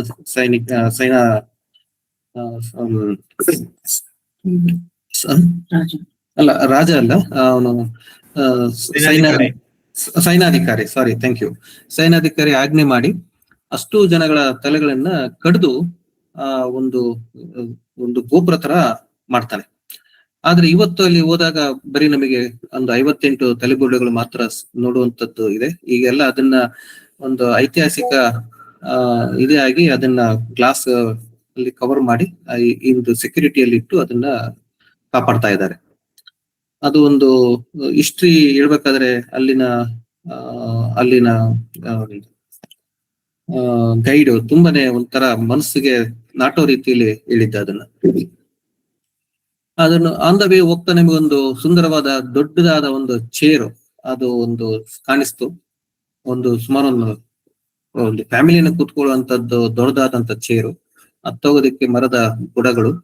ಆಮೇಲೆ ಇಲ್ಲಿ ಒಂದು ಎರಡನೇ ಮಹಾಯುದ್ಧ ಮತ್ತು ಮೊದಲನೇ ಮಹಾಯುದ್ಧದಲ್ಲಿ ನಡೆದಂತಹ ಯುದ್ಧದ ಆಯುಧಗಳು ಮತ್ತೆ ಅಲ್ಲಿನ ಎಲ್ಲ ವೆಹಿಕಲ್ಗಳನ್ನು ಎಲ್ಲಾನು ಇರುವಂತ ಮ್ಯೂಸಿಯಂ.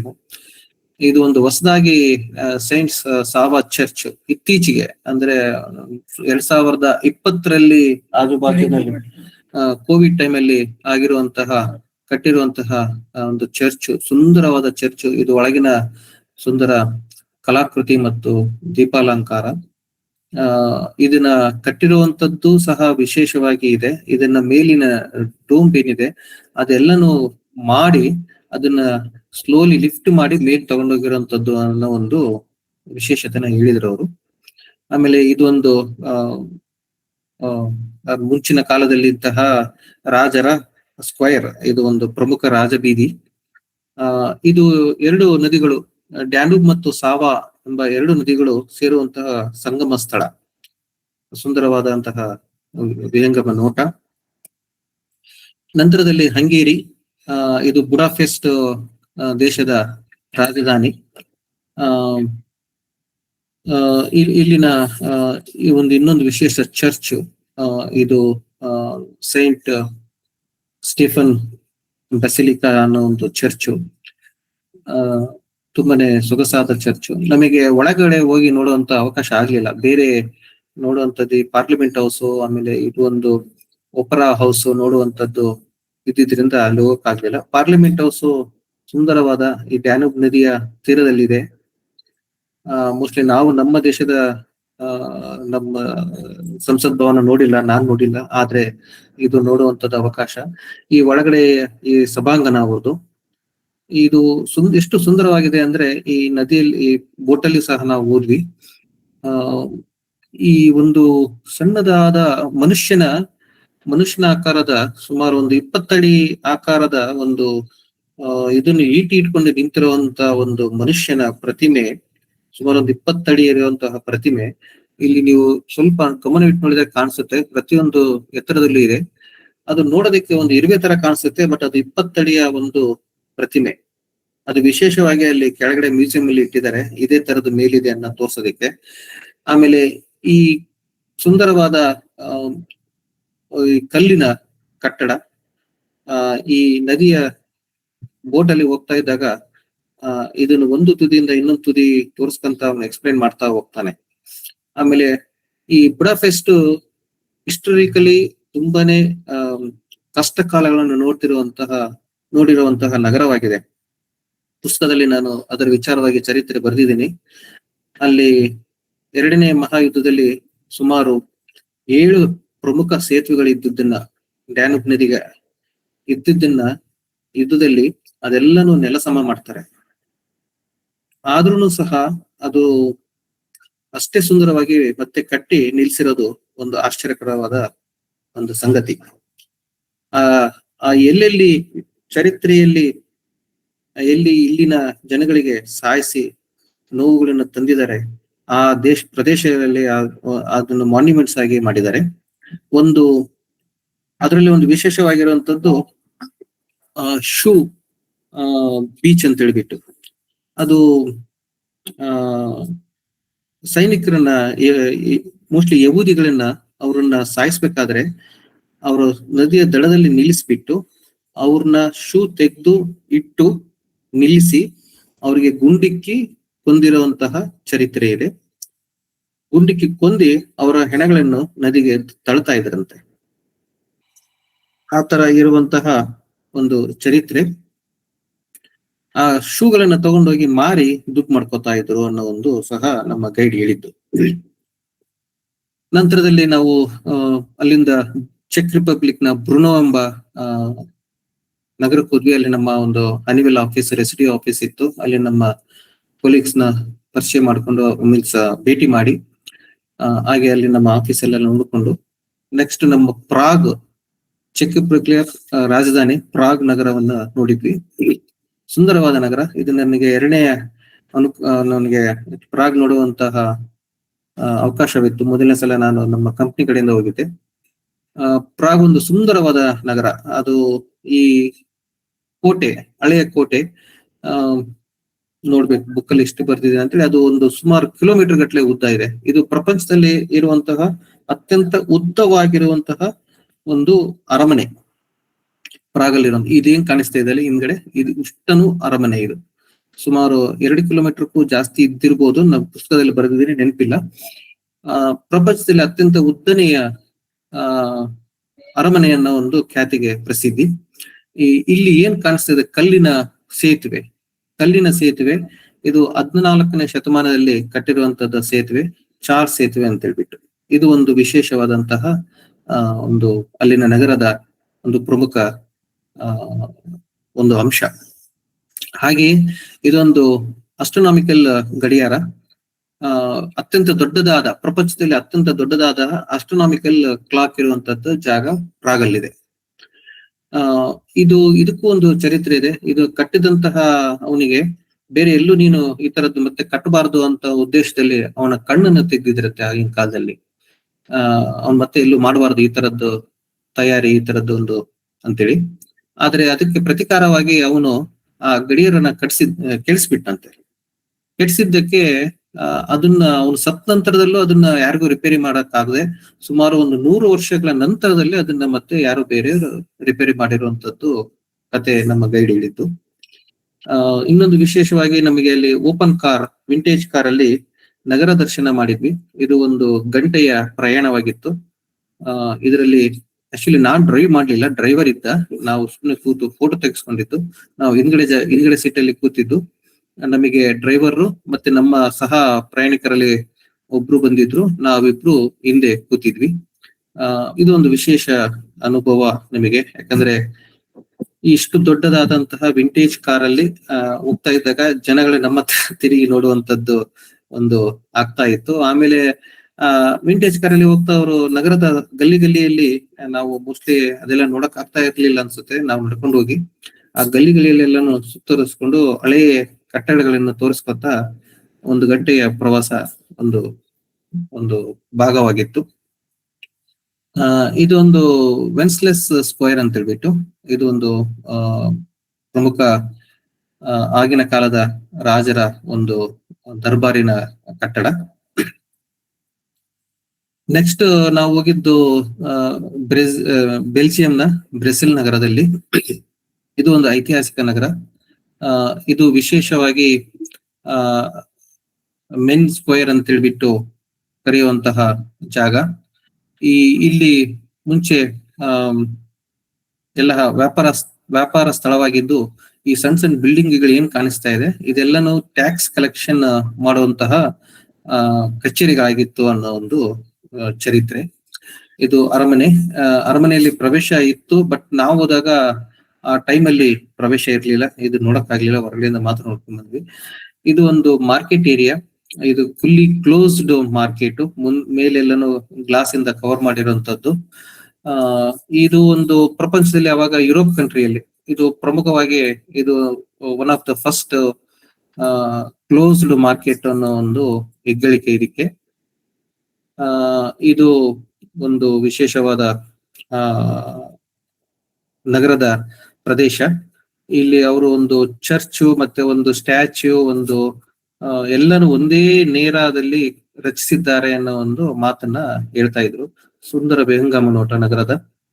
ಎಲ್ಲಕ್ಕಿಂತ ಇಂಪಾರ್ಟೆಂಟ್ ಆಗಿ ಇಲ್ಲಿ ಒಂದು ಸಣ್ಣದಾಗಿ ಇರುವ ಪ್ರತಿಮೆ, ಒಂದು 50 ಸೆಂಟಿಮೀಟರ್ ಎತ್ತರದಲ್ಲಿ ಇರುವಂತಹ, ಅರ್ಧ ಮೀಟರ್ ಇರುವಂತಹ ಪ್ರತಿಮೆ. ಈ ಸಣ್ಣ ಹುಡುಗ ಬೆತ್ತಲೆಯಾಗಿ ನಿಂತು ಮೂತ್ರ ವಿಸರ್ಜನೆ ಮಾಡುವಂತಹ ಒಂದು ಪ್ರತಿಮೆ ಇದು. ಇದು ಈ ನಗರದ ವಿಶೇಷವಾಗಿ ಇದು ಪ್ರಸಿದ್ಧಿಯಾಗಿದೆ. ಅದು ಚರಿತ್ರೆಯಲ್ಲೂ ಒಂದು ಹೇಳೋ ಪ್ರಕಾರ ಶತ್ರುಗಳು ಕೋಟೆಯನ್ನ ಎದುರುಗೊಳಿಸೋಕೆ ಪ್ರಯತ್ನ ಮಾಡಬೇಕಾದ್ರೆ ಈ ಅಲ್ಲಿನ ಒಂದು ಹಳ್ಳಿಯ ಸಣ್ಣ ಹುಡುಗ ಬಂದು ಅದು ಬಾಂಬಿಗೆ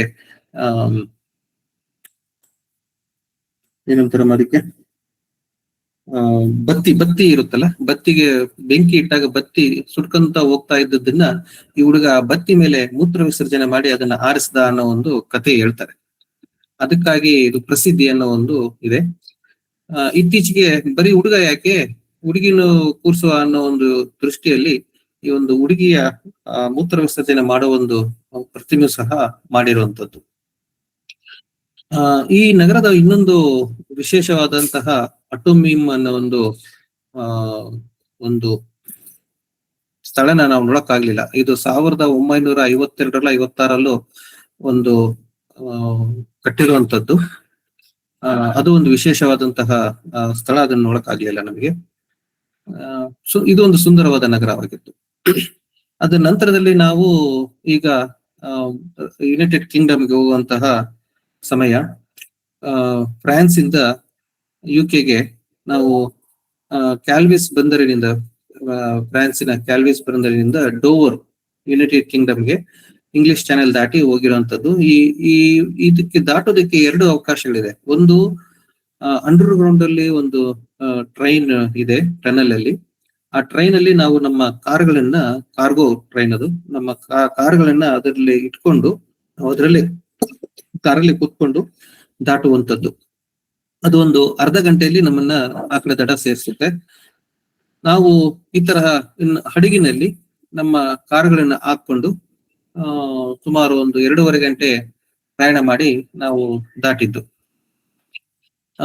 ನನ್ನ ಕಾರು ಈ ಒಂದು ಹಡಗಿಗೆ ಮೊದಲನೇ ಕಾರಾಗಿ ಕ್ಯೂನಲ್ಲಿ ನಿಂತಿದ್ದು.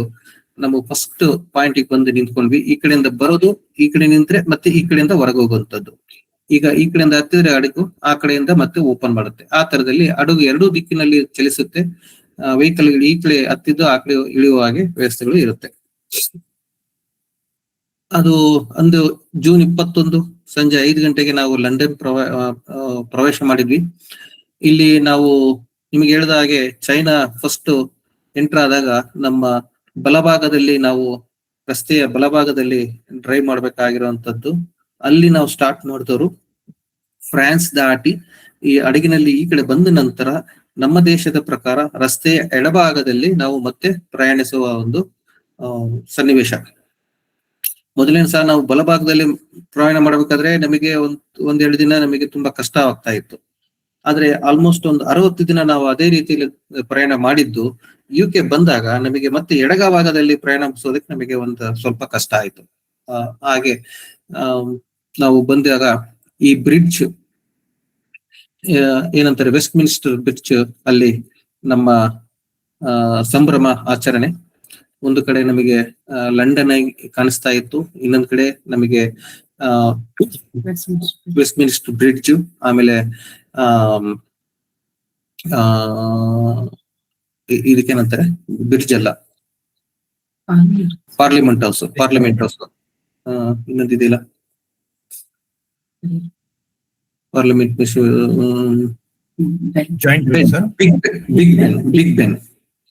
ಬಿಗ್ ಬೆನ್. ಓಕೆ, ಇಲ್ಲಿ ಬಿಗ್ ಬೆನ್ ಕಾಣಿಸ್ತಾ ಇಲ್ಲ, ಮೋಸ್ಟ್ಲಿ ಇಲ್ಲಿ ಇದು ಬಿಗ್ ಬೆನ್ ಒಂದು ಕಡೆ, ಇನ್ನೊಂದ್ ಕಡೆ ಲಂಡನ್ ಐ. ಈ ಸೇತುವೆ ಮೇಲೆ ನಮ್ಮ ಕಾರನ್ನು ಓಡಿಸ್ಕೊಂಡು ಅದರ ಫೋಟೋಗಳನ್ನ ತಕ್ಕೊಂಡು ಹೋಗಿದ್ದು ಒಂದು ಸಂಭ್ರಮ. ಅದೆಲ್ಲ ಆದ ನಂತರ ನಮ್ಮ ಎಲ್ಲಾ ಗುಂಪಿನ ಸಹ ಪ್ರಯಾಣಿಕರು ಅದರ ಮೇಲೆ ನಿಂತು ಧ್ವಜ ಹಾರಿಸಿಕೊಂಡು ನಮ್ಮ ಒಂದು ಸಂಭ್ರಮವನ್ನು ಆಚರಿಸಿದ್ವಿ. ನಮ್ಮ ಜೀವಮಾನದ ಆಸೆ ನೆರವೇರಿತ್ತು, ಮತ್ತೆಲ್ಲವೂ ಚರಿತ್ರೆಯಾಗಿತ್ತು ಅಂದಿನ ದಿನ ನಮ್ಮಲ್ಲಿ. ಸಂಜೆ ನಮಗೆ ಎಲ್ಲ ನಮ್ಮ ಪ್ರವಾಸಿಗರಿಗೂ ಸಹ ಅಡ್ವೆಂಚರ್ಸ್ ಓವರ್ಲ್ಯಾಂಡ್ ಕಡೆಯಿಂದ ಭವ್ಯವಾದ ಭೋಜನ, ಆಮೇಲೆ ನಮಗೆ ಪ್ರಮಾಣ ಪತ್ರ ಮತ್ತು ಸ್ಮರಣಿಕೆಗಳನ್ನು ಸಹ ಕೊಟ್ರು. ಒಂದು ಅದ್ಭುತ ದಿನ ಆಗಿತ್ತದು. ನಂತರದಲ್ಲಿ ಮಾರನೆಯ ದಿನ, ನಮ್ಮ ದಿನ ಇದ್ದಾಗ ನಾವು ಪ್ರತಿಯೊಬ್ಬರಿಗೂ ಆಲಿಂಗಿಸಿಕೊಂಡು ಗುಡ್ ಮಾರ್ನಿಂಗ್ ಹೇಳಿ ಹೋಗುವಂತಹ ಒಂದು ಪದ್ಧತಿ ಆಗಿತ್ತು. ಒಂದು 65 ದಿನ, ಯಾಕಂದ್ರೆ ನಾವು ಅವ್ರಿಗೆ ಸೇರಿ ನಾವು ಗುಂಪು ಜೊತೆ ಹೋಗ್ತಾ ಇದ್ದಿದ್ದು 65 ದಿನನೂ ಪ್ರತಿದಿನನೂ ಒಂದು ಫ್ಯಾಮಿಲಿ ತರ ನಾವು ಇದ್ದು ಗ್ರೀಟ್ ಮಾಡಿ ಅವ್ರಿಗೆಲ್ರಿಗೂ ಹೋಗ್ತಾ ಇದ್ದಿದ್ದು. ಅದು ಕೊನೆಯ ದಿನ ನಾವು ಅವ್ರನ್ನೆಲ್ಲ ಗ್ರೀಟ್ ಮಾಡಿ ಮತ್ತೆ ಒಂಥರ ದೊಡ್ಡವರು ಏನು ತುಂಬು ಹೃದಯದಿಂದ ಅವರೆಲ್ಲ ವಿದಾಯ ಹೇಳಿ, ಅವತ್ತಿನ ದಿನ ಮರುದಿನ ನಾವು ನಮ್ಮ ಕಾರ್ಗಳನ್ನ ಪೋರ್ಟಿಗೆ ಬಿಟ್ಟು ಬಂದ್ವಿ. ಅದು ನಮ್ಮ ಸುರಕ್ಷಿತವಾಗಿ ನಮ್ಮನ್ನ ಕರೆಸ್ಕೊಂಡು ಹೋಗುವಂತಹ ನಮ್ಮ ಕಾರಿಗೆ ಆಲಿಂಗನ ಮಾಡಿ ಅದಕ್ಕೆ ಥ್ಯಾಂಕ್ಸ್ ಹೇಳಿ ಅದಕ್ಕೆ ಧನ್ಯವಾದಗಳು ನೀಡಿದ್ವಿ. 2 ತಿಂಗಳ ನಂತರ ಕಾರು ನಮ್ಮ ಮುಂಬೈಗೆ ಬಂದಾಗ ಮತ್ತೆ ನಾನು ಮತ್ತು ಶ್ರೀಮತಿ ಹೋಗಿ ಅದು ನಮಗೆ ಮತ್ತೆ ಕರೆ ತಂದ್ವಿ ಕಾರನ್ನ. ಈ ಸುಂದರ ನಮ್ಮ ಜೀವನದ ಪಯಣವನ್ನು ಕನ್ನಡ ಮತ್ತು ಆಂಗ್ಲ ಭಾಷೆಯಲ್ಲಿ ಬರೆದಿದ್ದೀವಿ. ಇದು ಅಮೆಜಾನ್ ಅಲ್ಲೂ ಇದೆ, ನನ್ನಲ್ಲೂ ಇದೆ. ಇದು ಪ್ರಚಾರಕ್ಕೋಸ್ಕರ ಹೇಳ್ತಾ ಇಲ್ಲ, ಆಸಕ್ತಿ ಇದ್ದವರು ಅದನ್ನ ರಿಯಾಯಿತಿ ದರದಲ್ಲಿ ಪಡೆಯಬಹುದು. ನನ್ನ ಈ ಮೊಬೈಲ್ ಸಂಖ್ಯೆಗೆ ನಿಮ್ಮ ವಿಳಾಸ ಕಳಿಸಿದರೆ ನಿಮಗೆ ರಿಯಾಯಿತಿ ದರದಲ್ಲಿ ಈ ಪುಸ್ತಕಗಳನ್ನ ಕಳಿಸಬಲ್ಲೆ. ಕನ್ನಡದಲ್ಲಿ 380 ಇದೆ ಅದರ ಮುಖಬೆಲೆ, 330ಕ್ಕೆ. ಇಂಗ್ಲಿಷ್ ಆಗಿದ್ರೆ ಅದು 480 ಇದೆ. ಬುಕ್ ದಪ್ಪ ಇದೆ ಯಾಕಂದ್ರೆ ಅದು ಟ್ರಾನ್ಸ್ಲೇಟೆಡ್ ಕಂಟೆಂಟ್ ಜಾಸ್ತಿ ಇದೆ. ಅದು 430. ಇದು ಒಂದು ಸ್ಟ್ಯಾಟಿಸ್ಟಿಕ್ಸ್ ಅಂತೀವಿ ನಮ್ಮ ಜನರಲಿ. ನಾನು ಸ್ವಲ್ಪ ಸ್ಟ್ಯಾಟಿಸ್ಟಿಕ್ಸ್ ಓರಿಯೆಂಟೆಡ್. ಒಟ್ಟು ಖರ್ಚಾಗಿದ್ದು ನಮ್ದು 62 ಲಕ್ಷ. ಇನ್ನು ಬುಕ್ ಅಲ್ಲಿ ಡಿಟೇಲ್ ಆಗಿ ಬ್ರೇಕ್ ಡೌನ್ ಕೊಟ್ಟಿದ್ದೀನಿ. ಇಲ್ಲೂ ಸಹ ಸ್ವಲ್ಪ ಇದೆ. ಕಾರ್ ಶಿಪ್ಮೆಂಟ್ ಅದರ್ಸ್ ಅಲ್ಲಿ ಏನ್ ಬಂದಿದೆ, ಅದರ್ಸ್ ಅಲ್ಲಿ ಬಂದಿರುವಂತದ್ದು 3,75,000 ಕಾರ್ ಶಿಪ್ಮೆಂಟ್ ಆಯ್ತು. ಆಮೇಲೆ ಟ್ರಾವೆಲ್ ಎಕ್ಸ್ಪೆನ್ಸಸ್ ಎಲ್ಲ ಬಂದಿದೆ. ಓಕೆ, ಇದರಲ್ಲಿ ಏನು ನಮ್ಮ ದಿನದ ಪ್ರಯಾಣ, ಎಷ್ಟು ಪ್ರಯಾಣ ಮಾಡಿದ್ವಿ, 600ಕ್ಕಿಂತ ಮೇಲೆ ಮಾಡಿರುವಂತದ್ದು ಒಂದು 5. ಈ ಒಂದು ಜರ್ಮನಿಯಲ್ಲಿ ಒಂದೇ ದಿನದಲ್ಲಿ 936 ಕಿಲೋಮೀಟರ್ ದಾಟಿದ್ವಿ. ಹಾಗೆ ಬೇರೆ ಬೇರೆ ದಿನಗಳಲ್ಲಿ 832, 796, ಟೋಟಲ್ 19,354. ಹೈಯೆಸ್ಟ್ ಡ್ರೈವ್ ಮಾಡಿರುವಂತದ್ದು 936 ಪರ್ ಡೇ, ಇದು ಜರ್ಮನಿಯಲ್ಲಿ. ಆಮೇಲೆ ಆವರೇಜ್ ಒಂದು 380 ತರ. ಹೈಯೆಸ್ಟ್ ಸ್ಪೀಡ್ 183 ಕಿಲೋಮೀಟರ್ ದಾಟಿರುವಂತದ್ದು. ಜನರಲಿ ಕೇಳ್ತಾರೆ, ನೀವು ಕಾರಲ್ಲಿ ಹೋಗಿದ್ರೆ ಎಷ್ಟು ಲೀಟರ್ ಡೀಸೆಲ್ ಖರ್ಚಾಯ್ತು, ಎಷ್ಟು ಎಕ್ಸ್ಪೆನ್ಸ್ ಬಂತು? ಇದು ಒಂದು 1,203 ಲೀಟರ್ ಡೀಸೆಲ್ ಆಯಿತು. 1,16,200 ಇದಾಯ್ತು. ನಾವು ಇದ್ದ ಸ್ಥಳಗಳು 45 ದಿನ ಸ್ಥಳಗಳಲ್ಲಿ ಇದ್ದಿದ್ದು. ನಾವು ಹೋಟೆಲ್ಗಳು ಇದ್ದಿದ್ದು 47. ಪ್ರಾಬ್ಲಿ 2 ಹೋಟೆಲ್ ಹೇಗೆ ಜಾಸ್ತಿ ಆಯ್ತು ಅಂದ್ರೆ, ಒಂದಿನ ನಮ್ ಖರ್ಚಲ್ಲಿ ಇದ್ವಿ, ಆಮೇಲೆ ಇವರು ಮಾಡಿರುವಂತದ್ದು ಯಾರು ಅಡ್ವೆಂಚರ್ ಫೋರ್ಲ್ಯಾಂಡ್ ಕಡೆಯಿಂದ ಮಾಡಿರುವಂತದ್ದು ಮಧ್ಯಾಹ್ನದಿಂದ ಅವ್ರ ಹೋಟ್ಲಿಗೆ ಹೋದ್ವಿ. ಅದೇ ರೀತಿ ನಾವು ಕೊನೆಯ ದಿನನೂ ಹಾಗೆ ಅವ್ರದ್ದು ಮುಗಿದ ನಂತರದಲ್ಲಿ ನಾವು ಬೇರೆ ಹೋಟ್ಲಿಗೆ ಹೋದ್ವಿ. ಆ ತರದಲ್ಲಿ 45 ದಿನಗಳಲ್ಲಿ 45 ಸ್ಥಳಗಳಲ್ಲಿ 47 ಹೋಟೆಲ್ಗಳಲ್ಲಿ ಇದ್ವಿ. ಇದು ಒಂದು ಸುಂದರ ರಸ್ತೆಗಳು, ಅಮೇಝಿಂಗ್ ಹೇಳ್ಬೋದು. ಕೆಲವೊಂದೆಲ್ಲಾನು ಇದೆಲ್ಲ ನಮ್ಮ ಚೀನಾದಲ್ಲಿ ಇದ್ದಂತಹ ರಸ್ತೆಗಳು ಕೆಲವೊಂದು, ಆಮೇಲೆ ಕೆಲವೊಂದೆಲ್ಲ ಈ ರಷ್ಯಾ ಆ ಕಡೆ ಇರುವಂತದ್ದು. ಹಾಗೆಯೇ ಸುಂದರ ಪರ್ವತ ಕಣಿವೆಗಳು, ಕೆಲವೊಂದು ಫೋಟೋಗಳು ಇಲ್ಲಿವೆ. ಕೊನೆಗೆ ಇದು ನಾವು ಬಂದ ನಂತರದಲ್ಲಿ ತೆಗೆಸಿಕೊಂಡಿರುವಂತದ್ದು ನಮ್ಮ ಫ್ಯಾಮಿಲಿ, ಮಗಳು, ಮಗ, ನಮ್ಮ ಶ್ರೀಮತಿ. ತಮ್ಮೆಲ್ಲರಿಗೂ ಧನ್ಯವಾದಗಳು ಸರ್. ಒಂದು 50 ನಿಮಿಷದಲ್ಲಿ ಮಾಡಿದ್ದೇನೆ ಅನಿಸ್ತಾ ಇದೆ. ಖಂಡಿತ ಸರ್, ಬೇಗ ಬೆನ್ನೆ ಮುಗಿಸಿದ್ರಿ. ನಾನು 6:30ಕ್ಕೆ ನಿಮಗೆ ಜ್ಞಾಪಿಸ್ತೀನಿ ಅಂತ ಹೇಳಿದ್ದೆ, ಅದಕ್ಕಿಂತ ಮುಂಚೆನೆ ನೀವು ಮಾಡ್ಬಿಟ್ಟಿದ್ದೀರಿ. Thank you sir. Panamati sir ಅವರಿಗೆ ನಿಮಗೆ ಎಷ್ಟು ಧನ್ಯವಾದ ಹೇಳಿದ್ರು ಸಾಲದು. ಯಾಕಂದ್ರೆ ಇದು ಎಲ್ಲರಿಗೂ ಸಿಗುವಂತ ಭಾಗ್ಯ ಅಲ್ಲ. ವಿಶೇಷವಾದ ಭಾಗ್ಯವನ್ನ ನೀವು ಅನುಭವಿಸಿದಿರಿ. ಅದರ ಒಂದು ಸಿಹಿ ಸಿಂಚನಗಳನ್ನ ನಮ್ಮ ಮೇಲೆ ಎಲ್ಲ ಸಿಂಪಡಿಸಿದಿರಿ. ನಾವು ಹೋಗಿರದೇ ಇರ್ಬೋದು, ಅದ್ರ ಜೊತೆ ನಿಮ್ಮ ಒಂದು ವಿವರಣೆ ಕೇಳಿದಾಗ, ಆ ಒಂದು ಛಾಯಾಚಿತ್ರಗಳನ್ನ ನೋಡಿದಾಗ, ನೀವು ಹೇಳ್ತಿರೋ ರೀತಿ ಮತ್ತು ಅದನ್ನ ಅನುಭವದಲ್ಲಿ ಮುಖದ ಬರ್ತಕ್ಕಂಥ ಭಾವ ನೋಡಿದಾಗ, ನಾವು ನಿಮ್ ಜೊತೆಗೆ ಬರ್ತಾ ಇದ್ವಿ ಅನ್ನೋ ಜೊತೆಗೆ ಅನ್ನೋ ಒಂದು ಏನೋ ಅನುಭವ ನಮಗೆ ಬಂತು. ನಮ್ಮ ಎಲ್ಲಾ ಪ್ರೇಕ್ಷಕರ ಪರವಾಗಿ ನಿಮಗೆ ಮೊದಲು ಧನ್ಯವಾದಗಳನ್ನ ಅರ್ಪಿಸ್ತೀನಿ. ಈಗ ಯಾರಿಗಾದ್ರೂ ಪ್ರಶ್ನೋತ್ತರಗಳನ್ನ ಕೇಳೋದಿದ್ರೆ ನೀವು ನಿಮ್ಮ ಕೈಗಳನ್ನ ಎತ್ತಿದ್ರೆ ಇದರಲ್ಲಿ ನಾನು ನಿಮ್ಗೆ ಪ್ರಶ್ನೋತ್ತರ ಕೇಳಲಿಕ್ಕೆ ಅವಕಾಶ ಕೊಟ್ಕೊಡ್ತೀನಿ. ಸುಮಾರು ಒಂದು 15 ನಿಮಿಷಗಳ ಕಾಲ, 6:45ವರೆಗೂ ಪ್ರಶ್ನೋತ್ತರ ಆಗ್ಬೋದು. ಆಮೇಲೆ ವೇದಿಕೆಯನ್ನ ಮುಕ್ತವಾಗಿ ಇಡ್ತೀನಿ, ಯಾರು ಬೇಕಾದ್ರೆ ಏನ್ ಬೇಕಾದ್ರೂ ಮಾತಾಡ್ಬೋದು. ಆಮೇಲೆ ನಿಮ್ದು ಇದು ಸ್ಟ್ಯಾಟಿಸ್ಟಿಕ್ಸ್ ತುಂಬಾ ಚೆನ್ನಾಗಿತ್ತು ಸರ್, ತುಂಬಾ ಅದ್ಭುತವಾದ. ಯಾಕಂದ್ರೆ ನೀವು ಇಂಜಿನಿಯರ್ ಆಗಿದ್ರಿಂದ ಆ ಒಂದು ಇದನ್ನ ಮಾಡ್ಲಿಕ್ಕೆ ಸಾಧ್ಯವಾಯ್ತು. ಎಷ್ಟು ಲೀಟರ್ ಪೆಟ್ರೋಲ್ ಹಾಕ್ಸಿದೆ, ಎಷ್ಟು ಖರ್ಚಾಯ್ತು, ಆಮೇಲೆ ಅವ್ರಿಗೆ ಕೊಟ್ಟಿರೋದ್ ಬಿಟ್ಟು ನೀವು ಸಪ್ರೇಟ್ ಆಗಿ ಖರ್ಚು ಬಂತ? ನಂದೇ ಮೊದಲ ಪ್ರಶ್ನೆ ನಿಮ್ಗೆ. ಹೌದು ಸರ್. ನೀವು ಅಡ್ವೆಂಚರ್ಸ್ ಎಷ್ಟು ಕೊಟ್ಟಿದ್ರಿ ಅವ್ರಿಗೆ ಅಮೌಂಟ್ ಕೊಟ್ಟಿದ್ದು ನೀವು? ಅದಾದ ನಂತರ ನಿಮ್ಗೆ ಸಪ್ರೇಟ್ ಖರ್ಚು ಬಂತ? ಹೌದು, ಅವ್ರಿಗೆ 25 ಲಕ್ಷ ಪರ್ ಹೆಡ್, ಮತ್ತೆ ಟ್ಯಾಕ್ಸ್ ಬೇರೆ ಇತ್ತು. ಓಕೆ, ಅವ್ರ ಕಂಪ್ನಿಗೆ ಕೊಟ್ಟಿದ್ದು ನಾನು ಒಟ್ಟು 52.5 ಲಕ್ಷ ಆಯ್ತು ಅದು. ಅದರಲ್ಲಿ ನಿಮ್ಮ ಒಂದು ಚಿತ್ರದಲ್ಲಿ ಇತ್ತು ಅದು 52 ಲಕ್ಷ. ಇಲ್ಲಿ ಪುಸ್ತಕದಲ್ಲಿ ಸಹ ಮೋಸ್ಟ್ಲಿ ಕಾಣೋದಿಲ್ಲ. ಹೌದು, ಇಲ್ಲ ಸ್ಲೈಡ್ ಅಲ್ಲಿ ನೋಡಿ ನೆನ್ಪುಂಟು ನನಗೆ, ಅದಕ್ಕೆ ಹೇಳಿದೆ. 52.5 ಲಕ್ಷ ಅವರಿಗೆ ಕೊಟ್ಟಿದ್ದು.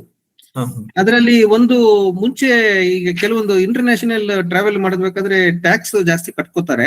ಆಮೇಲೆ ನಾವು ಮುಗಿಸಿ ಬಂದ ನಂತರ ನಮಗೆ ರಿಟರ್ನ್ ಬರುತ್ತೆ ಗೌರ್ಮೆಂಟ್ ಕಡೆಯಿಂದ, TCS ಅಂತ ಹೇಳ್ಬಿಟ್ಟು. ಅದು ಒಂದು 7,90,000 ನಾನು ಮುಂಚಿತವಾಗಿ ಕಟ್ಟಿದ್ದು, ಅದು ನೆಕ್ಸ್ಟ್ ನನಗೆ ವಾಪಸ್ ಬಂತು. ಹಾಗಾಗಿ ಒಟ್ಟು ನಾನು ಟ್ರಾವೆಲ್ ಕಂಪ್ನಿ ಕೊಟ್ಟಿದ್ದು 52.5 ಲಕ್ಷ. ಮಿಕ್ಕಿದ್ದು ನಮ್ಮ ಕಾರ್ ಶಿಪ್ಮೆಂಟ್ ಆ ಕಡೆಯಿಂದ 3,75,000. ಆಮೇಲೆ ಬೇರೆ ಟ್ರಾವೆಲ್ ಎಕ್ಸ್ಪೆನ್ಸಸ್, ನಾವು ಬೇರೆ ಕಡೆ ಇದ್ದಿದ್ದು, ನಾವು ಇಲ್ಲಿಂದ 5 ದಿನ, ಅಲ್ಲಿದ್ದಿದ್ದು 5 ದಿನ, ಬೇರೆ ನಮ್ಮ ಟ್ರಾವೆಲಿಂಗ್ ಬೇಕಾಗಿರೋಂಥದ್ದು ಪರ್ಚೇಸ್ ಅದು ಇದು ಎಲ್ಲ ಸೇರಿ 2,20,000.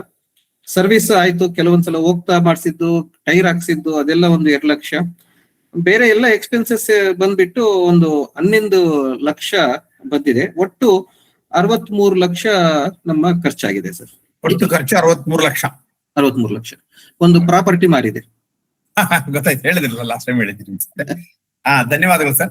ನನ್ನ ಉಳಿದವರು ಯಾರೋ ಪ್ರಶ್ನೆ ಕೇಳಕ್ಕಿಂತ ಮುಂಚೆ ಇನ್ನೊಂದು ನನ್ನ ಪ್ರಶ್ನೆ ಇದೆ. ಏನು ಅಂದ್ರೆ, ಅದು ಒಟ್ಟಾವನ್ ನಗರದಲ್ಲಿ ಯಾರೋ ಒಟ್ಟಾವನ್ ಸೈನಿಕರ ತಲೆಗಳನ್ನ ಇಟ್ಟಿದ್ರು ಅಂತ ಹೇಳಿದ್ರಲ್ಲ ನೀವು. ತಲೆಗಳನ್ನ ಇಟ್ಟಿದ್ರೆ ಅದು ಅದರ ಪ್ರತಿಕೃತಿ ಇಟ್ಟಿದ್ರೆ ತಲೆಗಳಿಟ್ರೆ ಅದೆಲ್ಲ ಇಷ್ಟೊತ್ತೆ ಇದಾಗಿರುತ್ತಲ್ಲ, ಹಾಳಾಗೋಗಿರುತ್ತಲ್ಲ ಅಂತ? ಇಲ್ಲ, ಅದೆಲ್ಲ ತಲೆ ಬುರುಡೆಗಳು ಸರ್. ಅದು ಬರೀ ಬುರುಡೆಗಳು? ಸರಿ ಸರಿ, ಬುರುಡೆಗಳು. ತಲೆ ಇಟ್ಟಿದ್ರದಾಗ ನಾನು ಬರೀ ತಲೆಯನ್ನೇ ಇಡಕ್ ಸಾಧ್ಯ ಅಲ್ಲ, ಬುರುಡೆಗಳನ್ನ ಸೈನಿಕರ ಬುರುಡೆಗಳು ಪೂರ್ತಿ ಹೇಳಿಲ್ಲ ನಾನು. ಅದನ್ನ ತಲೆ ಕಡ್ದು ತಲೆ ಮಾಂಸ ಎಲ್ಲ ತೆಗೆದು ಬುರುಡೆ ಇಟ್ಟಿರುವಂತದ್ದು. ಅದೇ ಬರೀ ಬುರುಡೆ ಇಟ್ಟಿದ್ದಾರೆ ಎಲ್ಲ. ಅದು ನಾನು ಪುಸ್ತಕದಲ್ಲಿ ಹೇಳಿದೀನಿ. ತಲೆನ ಕಡ್ದು ಎಲ್ಲ ಸಪರೇಟ್ ಮಾಡಿ ಅದು ಒಂದು ಇಟ್ಟಿರೋ, ಅದು ಅವರು ನಮ್ಮ ಗೈಡ್ ಹೇಳ್ಬೇಕಾದ್ರೆ ಒಂಥರ ಕೇಳೋದಕ್ಕೆ ಒಂಥರ ಹೊಟ್ಟೆಲೆಲ್ಲ ಕಲಿಸ್ದಂಗ ಆಗ್ತದೆ. ಯುದ್ಧದ ಕ್ರೂರತೆ ಅದು ಇದ್ದೇ ಇರುತ್ತೆ. ಕ್ರೂರತೆ. ಅದೇ ಸರಿ. ಮೇಡಮ್ ಅವ್ರು ಏನಾದ್ರು ಮಾತಾಡ್ತೀನಿ ಅಂತ ಹೇಳಿದ್ರು, ಏನ್ ಮಾತಾಡ್ತಾರೆ ಅಂತ ಹೇಳ್ಬೋದಾ ಮೇಡಮ್ ಅವರು? ನಿಮ್ಮ ಅನುಭವ ಹೇಗಿತ್ತು ಮೇಡಮ್? 60 ದಿವಸ ಇರ್ಬೇಕಲ್ಲ ನೀವು, ಅದನ್ನ ಇಷ್ಟಪಡದೇ ಇರ್ತೀರೋ, ಯಾವ ಹೋಟೆಲ್ ಕೊಟ್ಟಿರ್ತಾರೋ, ಎಲ್ಲಿ ರೈಡ್ ಮಾಡ್ಬೇಕೆಲ್ಲ ಇರುತ್ತಲ್ಲ, ಯಾವ ತರ ಇದೆ ಹೇಳ್ತೀರಾ ನೀವು ಒಂದು 10 ನಿಮಿಷ? ಎಲ್ಲರಿಗೂ ನಮಸ್ಕಾರ ಸರ್. ನಿಮ್ಮಷ್ಟು ಚೆನ್ನಾಗಿ ನಮ್ಮ ಹಸ್ಬೆಂಡ್ ಅಷ್ಟು ಚೆನ್ನಾಗಿ ಕನ್ನಡ ನನಗೆ ಬರೋದಿಲ್ಲ. ಟ್ರೈ ಮಾಡ್ತೀನಿ ಮಾತಾಡಕ್ಕೆ. ತುಂಬಾ ಖುಷಿ ಆಯ್ತು ನಮ್ಗೆ ಇಲ್ಲಿ ಇನ್ವೈಟ್ ಮಾಡಿ ನಮ್ಗೆ ಒಂದು ಸ್ಟೇಜ್ ಕೊಟ್ಟಿದ್ದು ಮಾತಾಡಕ್ಕೆ, ನಮ್ಮ ಎಕ್ಸ್ಪೀರಿಯನ್ಸಸ್ ನ ಶೇರ್ ಮಾಡಕ್ಕೆ. ತುಂಬಾ ಚೆನ್ನಾಗಿತ್ತು car journey. I love my car a lot. It's like a small home for us. Special thanks to Srinivas for taking me all the way. Yeah, first ಹೇಳಿದೆ ಇಷ್ಟ, ಅವರು ಬರ್ತೀರ ಜೊತೆ ಲಂಡನ್ಗೆ ಅಂತ ಕಾರಲ್ಲಿ. ನಾನು ಕಾರಲ್ಲ ಲಂಡನ್ಗ ಅದರ ಕ್ವೆಶನ್ ಮಾರ್ಕ್ ಇತ್ತು. How is it possible Shri ಅಂತಂದೆ ನಾನು. ಜನರಲಿ ವಿ ಫ್ಲೈ ಅಲ್ವಾ, ಹೆಂಗೆ ಅದು ಕಾರಲ್ಲಿ ಹೋಗೋದು? ಯು ಆರ್ ಜೋಕಿಂಗ್ ಅಂತ ಅಂದೆ ನಾನು. ಇಲ್ಲ ಐ ಆಮ್ ಸೀರಿಯಸ್ ಅಂತ ಹೇಳಿದ್ರು. But how is it possible ಅಂತ ಕೇಳಿದೆ. ತುಂಬಾ ಒಂಥರ ಕ್ವೆಶನ್ ಮಾರ್ಕ್ ತರ ಇತ್ತು ಅದು. ಅವ್ರಿಟ್ಬಿಟ್ಟು ಹೋಗ್ತೀನಿ ಬರ್ತೀಯಾ ಅಂತ ಕೇಳಿದ್ರೆ, ಇಲ್ಲಪ್ಪ ನಾನ್ ಬರಲ್ಲ, ನೀವೇ ಹೋಗಿ ಅಂತಂದೆ ನಾನು. ನೀವೊಬ್ರೆ ಹೋಗ್ಬಿಟ್ಟು ಬನ್ನಿ. ಮತ್ತೆ ಕೇಳಿದೆ ಎಷ್ಟಿತ್ತು, ಎಷ್ಟಾಗುತ್ತೆ ಇದು ಎಕ್ಸ್ಪೆನ್ಸಸ್ ಎಲ್ಲ ಅಂತ.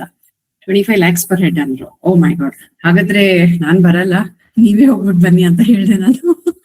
ಇಷ್ಟೊಂದು ದುಡ್ಡು ಏನಕ್ಕೆ ಸುಮ್ನೆ ನನ್ ಮೇಲೆ ಸುರಿತೀರಾ? ಮಕ್ಳಿದಾರೆ, ಮಕ್ಳಿಗೆ ಮುಂದಕ್ಕೆ ಬರುತ್ತೆ, ಬೇಡ. ನೀನ್ ಬರ್ದೇ ಇದ್ರೆ ಕಾರ್ ಕೀ ಸ್ಟಾರ್ಟೇ ಆಗೋದಿಲ್ಲ ಅಂದ್ಬಿಟ್ರು ಅವರು. ಮತ್ತೆ ನಾನು I decided okay let's go ಅಂತ ಹೇಳ್ಬಿಟ್ಟು ಅದಕ್ಕೆಲ್ಲ ಏನ್ ಪ್ರಿಪರೇಷನ್ಸ್ ಮಾಡ್ಬೇಕು ಅದೆಲ್ಲ ಮಾಡ್ಕೊಂಡು ಮನೆಯಲ್ಲ ಮಾಡ್ಕೊಂಡು ವಿ ಸ್ಟಾರ್ಟೆಡ್ ಆ journey. Right from day 1 first ನಮ್ಗೆ ದೇವ್ರದೆಲ್ಲ ದರ್ಶನ ಆಯ್ತು ಹೈದರಾಬಾದ್ ಅಲ್ಲಿ. ಅದು ತುಂಬಾ ಚೆನ್ನಾಗ್ ಅನ್ಸ್ತು. We thought we have got blessings all the way from right from start of journey. ಈ 20 ಕಂಟ್ರಿ ನಾವೇನ್ ನೋಡ್ಕೊಂಡ್ ಬಂದಿದೀವಿ, 20 ಕಂಟ್ರಿಯಲ್ಲಿ 5 ಕಂಟ್ರಿ ನಾವ್ ಇರ್ಲಿಲ್ಲ, 15 ಕಂಟ್ರೀಸ್ ಅಲ್ಲಿ ನಾವಿದ್ದಿದ್ದು. ಸೊ ಎಲ್ಲ ಒಂದೊಂದು ಕಂಟ್ರಿದು ಒಂದೊಂದು ವಿಶೇಷತೆ ಇದೆ. ಎಲ್ಲ ಡಿಫ್ರೆಂಟ್ ಕಲ್ಚರ್ಸ್ ನ ಸೆಲಿಬ್ರೇಟ್ ಮಾಡ್ತಾರೆ. People are totally different there, the way of behaviour, how they see you, how much they respect Indians. ಅದೆಲ್ಲ ನನ್ಗೆ ತುಂಬಾ ಚೆನ್ನಾಗ್ ಅನ್ಸ್ತು ಅಲ್ಲಿ. See as a Indian our identity ಏನು ಅಂತ ಕೊಟ್ಟಿಡೋದು, that is the main identity. ನೋಡ್ದವ್ರೆಲ್ಲ ಸುಮಾರು ಜನ ಅಲ್ಲಿ ನಂಗೆ ಸಿಗ್ದವ್ರೆಲ್ಲ, are you from India, you are an Indian ಅಂತ ಕೇಳೋರು. ಹೌದು ಅಂತ. Immediately they used to come for a selfie, madam. ಅಂತ ಕೇಳೋದು. ಇಲ್ಲಾಂದ್ರೆ ಅವ್ರಿಗೆ ಮಾತಾಡಕ್ ಬರ್ತಾ ಇರ್ಲಿಲ್ಲ ಅಂದ್ರೇನು ಒಂಥರ ಆಕ್ಷನ್ಸ್ ಮಾಡ್ಬಿಟ್ಟು ತೋರ್ಸೋದು. ನಾನು ನಿಮ್ ಜೊತೆ ಒಂದು ಸೆಲ್ಫಿ ತಗೋಬಹುದಾ ಅಂತ ಹಿಂಗ್ ಕೇಳೋದು. ನಾವು ಆಯ್ತಂತ ಹೇಳೋದು. ಎಷ್ಟೊಂದು ladies they have taken selfie with me. I tell you one small funny thing. ರಷ್ಯಾಗೆ ಹೋಗ್ಬೇಕಾದ್ರೆ ಕಜಾಕಿಸ್ತಾನಿಂದ ರಷ್ಯಾಗೆ ಹೋಗ್ಬೇಕಾದ್ರೆ ನಾವು ಒಂದು ರೆಸ್ಟೋರೆಂಟ್ ಅಲ್ಲಿ ಊಟ ಮಾಡಿದ್ವಿ. ಸೊ ಎಲ್ಲ ಆದ್ಮೇಲೆ ಕೆಲವ್ರು ಗಂಡಸರಲ್ಲಿ ಇದ್ರು, ಕೆಲವ್ರು ಹೆಂಗಸರು ಇದ್ರು. And they wanted to have photo with Srinivas. He was very happy. He was flying in air. So what happened? One lady, she came and she put her hand around him like this. ಹೀಗಾಗ್ಬಿಟ್ಟು photo ತೆಗಿಸ್ಕೊಂತಾ ಇದ್ರು. ನಾನೇ photo ತೆಗಿತಾ ಇದ್ದೆ, ಆಯ್ತಾ. ಅವರು ಇಲ್ಲಿ ಕೈ ನೋಡು ಅಂತ ಹೇಳ್ತಾ ಇದ್ದಾರೆ. ನಾನಂದ್ರೆ ಎಂಜಾಯ್ ಅಂದೆ. ಒಂದು ಹಾಸ್ಯ ಸನ್ನಿವೇಶಗಳನ್ನು ಸಹ ಬುಕ್ ಅಲ್ಲಿ ಸುಮಾರು ಕಡೆ ಬರೆದಿದ್ದೀನಿ, ಸುಮಾರು ಮೆಚ್ಚುಗೆ ಬಂದಿದೆ ಅದು. ಅಂದ್ರೆ ನಾನು ಅದೇ ದಡುತಿ ಹೆಂಗ್ಸ್ ಅಂತ ಹೇಳಿದ್ನಲ್ಲ, ಅದು ಅಲ್ಲಿ ಒಂದು ಸಹ ಹೇಳಿದ್ದೀನಿ. ಬೇರೆ ಉಜ್ಬೇಕಿಸ್ತಾನ ಅಲ್ಲೆಲ್ಲ ಅಲ್ಲಿನ ಹೆಂಗಸರೇ ವಾಸಿ ಬಂದು ಕರೆದು ಫೋಟೋ ತೆಗಿಸ್ಕೊಂತ ಇದ್ರು. ಈ ಲೇಡಿ ನನ್ನ ಫೋಟೋ ತೆಗಿಸ್ಕೊತಾ ಇಲ್ಲ ಅನ್ನೋ ರೀತಿಯಲ್ಲಿ.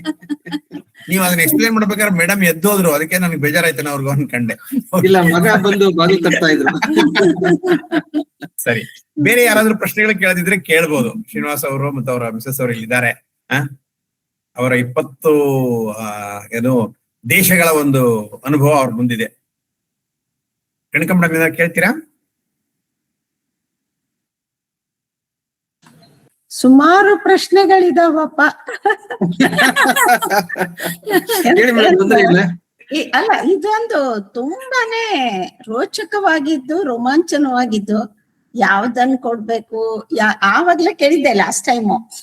ಶ್ರೀನಿವಾಸ್ ಸರ್ ಹೇಳಿದ್ರು ವಯಸ್ಸಾದವರು ಕಾರ್ ಮೇಲ್ ಹತ್ತಿದ್ರು ಅಂತ. ಹಾಗಾದ್ರೆ ನಿಮ್ಮೊಟ್ಟಿಗೆ ವಯಸ್ಸಾದವರು ಇದ್ರ ಆಮೇಲೆ ಅಂತ ನಂದೊಂದು ಪ್ರಶ್ನೆ ಇತ್ತು. ಆಮೇಲೆ ಎಲ್ಲಾ ಕಾರುಗಳು ಒಂದೇ ಸ್ಪೀಡಲ್ಲಿ ಹೋಗ್ತಿದ್ರ ಅಂತ ನಂದು ಲಾಸ್ಟ್ ಟೈಮ್ ಪ್ರಶ್ನೆ ಇತ್ತು. ಬಟ್ ಈ ಸಲ ಯಾವ್ದೋ ಸಿಟಿಯಲ್ಲಿ ನೀವು ಮಿಸ್ ಆಗೋಯ್ತು, ಬೇರೆ ಬೇರೆ ಆಗ್ಬಿಟ್ರಿ ಅಂತ. ಇದೆಲ್ಲ ನಿಜವಾಗ್ಲೂ ಒಂದು ಸಾಹಸದ ಇವ್ರು ನಮ್ಮ ರವಿ ಸರ್ ಪ್ರಣಯ ಪ್ರಯಾಣ ಅಂದ್ರು, ಇದು ಸಾಹಸದ ಪ್ರಯಾಣ ನಿಜವಾಗ್ಲೂ ಹೇಳ್ಬೇಕು ಅಂದ್ರೆ. ಅಲ್ಲಿ ಫೋಟೋ ಎಲ್ಲ ಹೊಡ್ಸ್ಕೊಂಡಿಲ್ವಾ? ಅದು ಪ್ರಣಯ ಅಲ್ವಾ?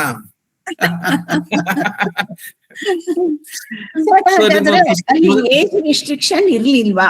ಎಲ್ಲಾ ಏಜ್ನವರು ಈ ಟೂರಿಗೆ ಬರ್ಬೋದಿತ್ತು ಮೇಡಮ್. ಅದಕ್ಕೆ ಅಂದ್ರೆ ಹೇಳ್ಬೇಕಂದ್ರೆ ನಾವೇ ಯಂಗೆಸ್ಟ್ ಕಪಲ್ಸ್ ಎಲ್ಲ ಬಂದಿರೋರೆಲ್ಲನೂ ಮಕ್ಳದು ಮಕ್ಳ ಮದುವೆ ಎಲ್ಲ ಮಾಡ್ಬಿಟ್ಟು ಮರಿಮಕ್ಳು ನೋಡಿ ಬಂದಿರೋಂತವ್ರೆ ಇದ್ದದ್ದು ಅಲ್ಲಿ.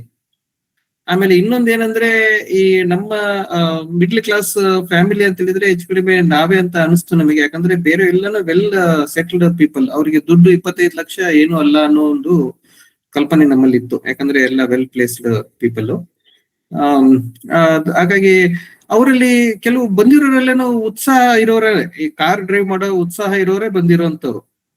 ಆಮೇಲೆ ಸುಮಾರು ಫ್ಯಾಮಿಲಿಗಳಲ್ಲಿ ಇಲ್ಲ ಫ್ರೆಂಡ್ಸ್ ಬಂದಿರೋರಲ್ಲಿ ಒಬ್ರಿಗಿಂತ ಇನ್ನೊಬ್ರು ಡ್ರೈವ್ ಮಾಡಿ ಒಬ್ರಿಗೊಬ್ರು ಸ್ವಲ್ಪ ಸಹಾಯ ಮಾಡುವಂತ ಇವರೇ ಬಂದಿದ್ದು. ನಾನು ಫುಲ್ ಕಾರ್ ಡ್ರೈವ್ ನಾನೇ ಮಾಡ್ಬೇಕಂತೇಳಿ ನಾನೇ ಮಾಡಿದ್ದು. ಇವಳಿಗೆ ಬಂದ್ರು ಇವಳೇನು ಮಾಡಿರ್ಲಿಲ್ಲ. ಅಂದ್ರೆ ನಾನು ನನ್ ಕಾರ್ ಕೊಟ್ಟಿಲ್ಲ ಇವಳಿಗೆ ಡ್ರೈವ್ ಮಾಡೋದು ಇಲ್ಲಿ ತನಕನು. ಅದು ಒಂದು. ಆಮೇಲೆ ಎಲ್ಲ ಒಂದೇ ಸ್ಪೀಡಲ್ಲಿ ಹೋಗ್ತಾ ಇತ್ತಾ. ನಾನು ಮೊದಲನೇ ದಿನ ಹೇಳಿದ್ದೆ ಎಲ್ರಿಗೂ ಒಂದೊಂದು ವಾಕಿ ಟಾಕಿ ಕೊಟ್ಟಿದ್ರು. ಆಮೇಲೆ ಪ್ರತಿಯೊಂದು ಕಾರಿಗೂ ಒಂದೊಂದು ನಂಬರ್ ಕೊಟ್ಟಿದ್ರು. ನಂದು ಸೀಕ್ವೆನ್ಸ್ ಅಲ್ಲಿ 5ನೇ ನಂಬರು. 5ನೇ ನಂಬರ್ ಅಲ್ಲೇನೆ ಸೀಕ್ವೆನ್ಸ್ ಅಲ್ಲೇ ಹೋಗ್ಬೇಕು. ಆದ್ರೆ ನಾವು ಆಗ್ತಾ ಇರ್ಲಿಲ್ಲ ಆತರ ಹೋಗೋದಕ್ಕೆ. ಕೆಲವೊಂದ್ ಕಡೆ ಏನಾಗ್ತಾ ಇತ್ತು, ಬೇರೆ ಲೋಕಲ್ ವೆಹಿಕಲ್ಸ್ ಮಧ್ಯದಲ್ಲಿ ಬಂದ್ಬಿಟ್ಟಾಗ ನಮಗೆ ಒಂದೇ ಲೈನ್ ಅಲ್ಲಿ ಒಂದೇ ಸೀಕ್ವೆನ್ಸ್ ಅಲ್ಲಿ ಹೋಗಕ್ ಆಗ್ತಾ ಇರ್ಲಿಲ್ಲ. ಅವಾಗ ಸ್ವಲ್ಪ ಹೆಚ್ಚು ಕಡಿಮೆ ಹಿಂದೆ ಮುಂದೆ ಆಗೋದು. ಬಟ್ ಆಲ್ಮೋಸ್ಟ್ ನಾವು ಕವರ್ ಮಾಡ್ಕೊಂಡು ಅದೇ ಲೈನ್ ಅಲ್ಲೇ ಹೋಗ್ತಾ ಇದ್ವಿ. ಸ್ಪೀಡ್ ಅಲ್ಲಿ ಏನಾಗ್ತಾ ಇತ್ತು, ಒಂದು ಅಲ್ಲಿನ ಲೋಕಲ್ ಸ್ಪೀಡ್ ನಮಗೆ ಕಂಟ್ರೋಲ್ ಮಾಡ್ತಾ ಇತ್ತು. ಈ ಕೆಲವೊಂದು ಚೈನಾದಲ್ಲಿ ಬೇರೆ ಕಡೆಯಲ್ಲೆಲ್ಲ 100ಕ್ಕಿಂತ ದಾಟವಾಗಿಲ್ಲ, ಕ್ಯಾಮ್ರಾಗಳ ಇರ್ತಾ ಇತ್ತು. ನಾನು ಒಂದ್ ಕಡೆ ಹೇಳಿದೆ ಸಹ, ನಮಗೆಲ್ಲ ಪೆನಾಲ್ಟಿ ಬಿತ್ತು ಅಂತೇಳಿ ಉಜ್ಬೇಕಿಸ್ತಾನದಲ್ಲಿ. ಹಾಗಾಗಿ ಆ ಸ್ಪೀಡ್ ಲಿಮಿಟ್ ಮೇಂಟೈನ್ ಮಾಡೋದು ಮಸ್ಟ್ ಇತ್ತು. ಆಮೇಲೆ ಮುಂದ್ಗಡೆ ಕಾರಲ್ಲಿ ಅದು ಕಂಟ್ರೋಲ್ ಮಾಡೋದು, ಅದು ಒಂದು ಕಾನ್ಸ್ಟೆಂಟ್ ಸ್ಪೀಡ್ ಅಲ್ಲಿ ಹೋಗ್ತಾ ಇದ್ದಾಗ ಅದನ್ನ ನೋಡ್ಕೊಂಡು ಅವರು ಒಬ್ರಿಗೊಬ್ರು ಎಲ್ಲ ಇದರ ಒಂದೇ ಗುಂಪಲ್ಲಿ ಇದಾರ ಅಂತ ನೋಡ್ಕೊಂಡು ಹೋಗ್ತಾ ಇದ್ರು. ಅದೇನಾದ್ರೂ ಈ ಗುಂಪು ಮಿಸ್ ಆದಾಗ ಆತ ನಿಲ್ಸ್ಕೊಡೋದು. ಯಾಕಂದ್ರೆ ಎವ್ರಿ 2 hours ಒಂದು ಬ್ರೇಕ್ ಇರ್ತಾ ಇತ್ತು. ಬೆಳಿಗ್ಗೆ ತಿಂಡಿ ತಿಂದ್ಬಿಟ್ಟಾಗ ಮಧ್ಯಾಹ್ನದ ಮಧ್ಯದಲ್ಲಿ ಒಂದು ಟೀ ಬ್ರೇಕು, ಮಧ್ಯಾಹ್ನ ಊಟ ಆದ ನಂತರ ಒಂದು ಟೀ ಬ್ರೇಕು. ಆ ತರದಲ್ಲಿ ಬ್ರೇಕ್ ಕೊಟ್ಟು ನಿಲ್ಲಿಸ್ಬೇಕಾದ್ರೆ ಎಲ್ಲ ಜೊತೆಯಾಗಿ ಹೋಗ್ತಾ ಇದ್ವಿ.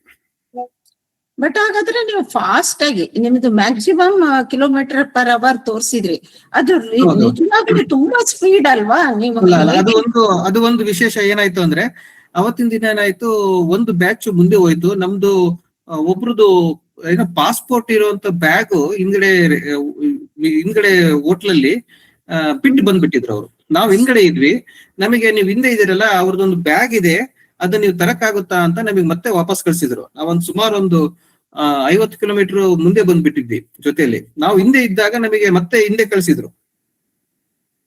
ನಾವು ಮತ್ತೆ ಅದು ಹಿಂದೆ ಹೋಗಿ ನಮ್ಮ ಅದೇ ಇದರಲ್ಲಿ ಕೆಪಡೋಸಿಯಾಗಿ ಹೋಗಿ ನಾವು ಮತ್ತೆ ಅವ್ರದ್ದು ಬ್ಯಾಗ್ ಅನ್ನ ತಗೊಂಡು ಮತ್ತೆ ನಾವು ಅವ್ರಿಗೆ ಸೇರ್ಬೇಕು ಅನ್ನೋ ಉದ್ದೇಶದಲ್ಲಿ ಆ ಡಿಸ್ಟೆನ್ಸ್ ಮಾತ್ರ ನಾನು ಫಾಸ್ಟ್ ಆಗಿ ಹೋಗಿದ್ದು. ಆದ್ರೂ ಏನೇ ಆಗ್ಲಿ ಇದಕ್ಕೆ ತುಂಬಾ ಧೈರ್ಯ ಬೇಕಲ್ವಾ ಶ್ರೀನಿವಾಸ್ ಸರ್? ಬೇಕು ಮೇಡಮ್, ನಿಜ, ಅದು ನಿಜ. ಬರೀ ಹಣ ಅಲ್ಲ, ಆಸೆ, ಆಸಕ್ತಿ, ಆಮೇಲೆ ಧೈರ್ಯ. ಯಾಕೆಂದ್ರೆ ಪ್ರತಿ ಹೆಜ್ಜೆಗೂ ಬೇರೆ ಬೇರೆ ದೇಶದ ಕಾನೂನುಗಳನ್ನ ಪಾಲಿಸ್ಬೇಕು. ಹೌದು, ಅದೆಲ್ಲ ನಿಮಗೆ ಮಾಹಿತಿ ಕೊಡ್ತಿದ್ರಾ? ಮಾಹಿತಿ ಕೊಡ್ತಾ ಇದ್ರು. ಅಂದ್ರೆ ಈ ನಮ್ಮ ವಾಕಿಟಾಕಿ ಇದ್ದಿರೋದ್ರಿಂದ ಎಲ್ಲಾನು ವಿಷಯಗಳನ್ನ ಹೇಳ್ತಾ ಇದ್ರು, ಗೈಡು ಹೇಳ್ತಾ ಇದ್ದ. ಬಟ್ ನೀವ್ ಹೇಳೋ ಪ್ರಕಾರ ಕೆಲವೊಂದ್ ಕಡೆಯಲ್ಲೆಲ್ಲಾನು ವಿಪರೀತ ಏನು ಹವಾಮಾನ ಪರಿಸ್ಥಿತಿಯಲ್ಲಿ ನಾವೆಲ್ಲ ಡ್ರೈವ್ ಮಾಡಿದೀವಿ.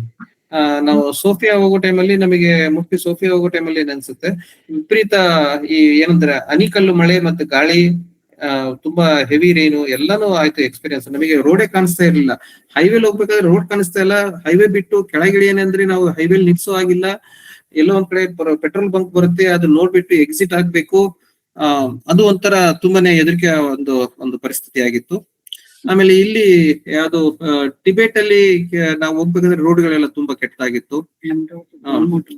ಆಮ್ಡೋ ಟು ಗುಲ್ಮುಡ್ ಅಂತೇಳಿ ಒಂದು ಪ್ಲೇಸ್ ಅಲ್ಲಿ ಹೋಗ್ಬೇಕು. ಅದು ಸುಮಾರು ಎತ್ತರದಲ್ಲಿ ಇರುವಂತ ಹಿಮಾಲಯ ಪರ್ವತದಲ್ಲಿ ಹೋಗುವಂತದ್ದು. ಅಲ್ಲೆಲ್ಲ ಸ್ನೋ ಫಾಲು, ರೋಡ್ ಎಲ್ಲ ಸ್ಲಿಪ್ಪರಿ, ತುಂಬಾನೇ ಕೆಲವೊಂದ್ ಕಡೆ ಎಲ್ಲ ಕಷ್ಟ ಇತ್ತು ಮೇಡಮ್, ಅದು ನಿಜ. ಮತ್ತೆ ಯಾರಾದ್ರೂ ಪ್ರಶ್ನೆ ಇದ್ರೆ ಕೇಳಿ, ಒಬ್ರದೇ ಪ್ರಶ್ನೆ ಆಗೋದ್ ಬೇಡ. ಗಿರಿಜಾ ಮೇಡಮ್ ಬಂದಿದ್ರು. ಗಿರಿಜಾರಾಜ್ ಮೇಡಮ್ ಹೇಳಿ. ನೀವು ವಾಯ್ಸ್ ಮ್ಯೂಟ್ ಮಾಡಿದ್ದೀರಾ? ಹಾ, ಶ್ರೀನಿವಾಸ್ ಮತ್ತು ಸವಿತಾ ಅವರಿಗೆ ನಮಸ್ಕಾರ. ವಿಚಿತ್ರವಾದಂತ ರೋಚಕ ಕಥೆಗಳು ನಿಮ್ಮ ವಿವರಣೆಯಲ್ಲಿ ನಮಗೆ ಅನುಭವ ಆಯ್ತು. ಜೊತೆಗೆ ಸ್ವಲ್ಪ ಮೂಗ್ ಕಟ್ಕೊಂಡಿದೆ, ನಂಗೆ ಕ್ಲಿಯರ್ ಆಗಿ ಕೇಳಿಸ್ತಾ ಇದೆಯಲ್ವಾ ನಿಮ್ಗೆ ಗೊತ್ತಿಲ್ಲ.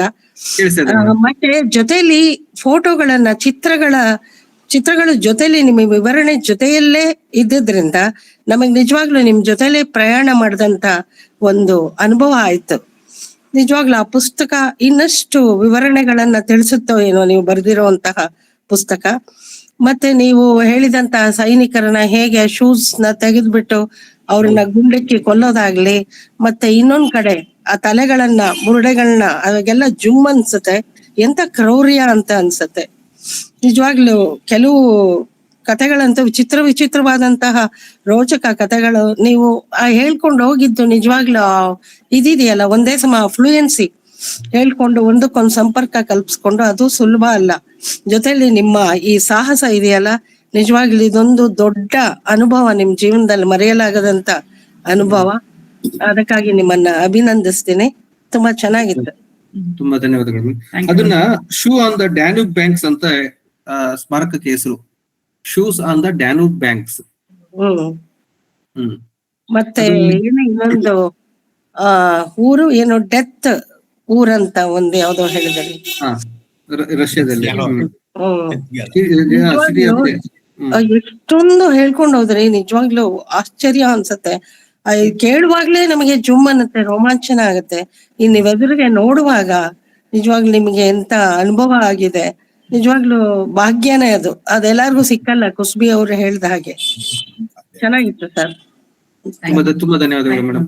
60 ಲಕ್ಷ ಖರ್ಚು ಮಾಡಿದ್ದಾರೆ ಮೇಡಮ್ ಅವರು. ಎಲ್ಲರಿಗೂ ಭಾಗ್ಯ ಹೆಂಗ್ ಸಿಗುತ್ತೆ ಹೇಳಿದ್ರಲ್ಲ, ಹೌದು. ಅದೇನ್ ದೊಡ್ಡದಲ್ಲ ಬಿಡಿ. 60 ಲಕ್ಷ ಖರ್ಚು ಮಾಡಿದ್ದಾರೆ. ಅವ್ರಿಗಾಗಿರೋ ಅನುಭವ ಇದೆಯಲ್ಲ, ಅದು ಅಮೂಲ್ಯವಾದ್ದು. ಅದು ಅಮೂಲ್ಯ.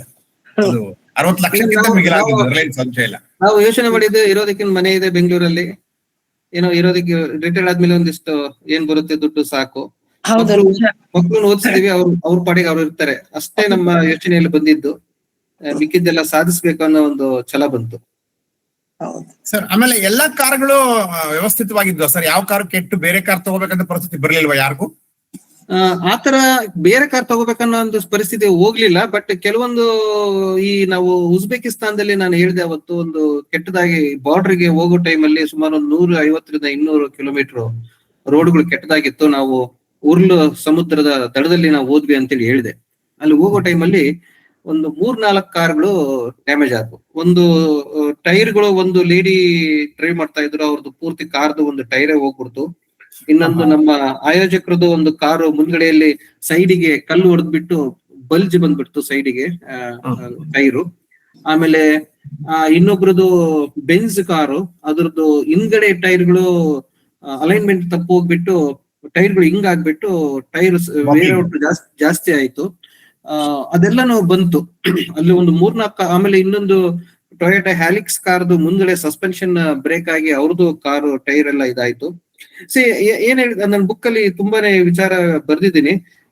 ಅಂದ್ರೆ ಕೆಲವರು ಏನ್ ಮಾಡಿದ್ರು, ಅದನ್ನೇ ಒಂದು ಅಡ್ವೆಂಚರ್ ಅಂತ ತಗೊಂಡು ತುಂಬಾ ರ್ಯಾಶ್ ಆಗಿ ಡ್ರೈವ್ ಮಾಡುವಂತದ್ದು ಮಾಡಿದ್ರು. ಆಮೇಲೆ ಒಂಥರ ರೇಸ್ ತರನು ಮಾಡಿದ್ರು, ಒಬ್ರು ಕಾರ್ ಒಬ್ರು ಡ್ರೈವ್ ಮಾಡೋ, ಅಂದ್ರೆ ಆಫ್ ರೋಡ್ ಸಿಕ್ತು ಹೋಗುವ ಅನ್ನೋ ಒಂದು. ಆದ್ರೆ ನಾವು ಪ್ರತಿಯೊಂದು ಸನ್ನಿವೇಶದಲ್ಲೂ ನನ್ನ ಕಾರಿಗೆ ಅದಕ್ಕೆ ಏನು ಆಗ್ಬಾರ್ದು, ಆಯಾಸ ಆಗ್ಬಾರ್ದು ಅನ್ನೋ ಒಂದು ದೃಷ್ಟಿಯಲ್ಲಿ ನಾಜುಕಾಗಿ ಕರ್ಕೊಂಡು ಹೋದೆ. ಹಾಗಾಗಿ ನನ್ನ ಕಾರ್ ನನಗೇನು ಕಷ್ಟ ಕೊಡ್ಲಿಲ್ಲ. ಇವಾಗ ಲಾಸ್ಟ್ ಕಾರಿಗೆ ಮುದ್ದು ಕೊಡೋದು ನೋಡಿದ್ರೆ ಗೊತ್ತಾಗುತ್ತೆ ಎಷ್ಟು ನಾಜುಕ ಕರ್ಕೊಂಡು ಹೋಗಿದ್ದೀರಿ.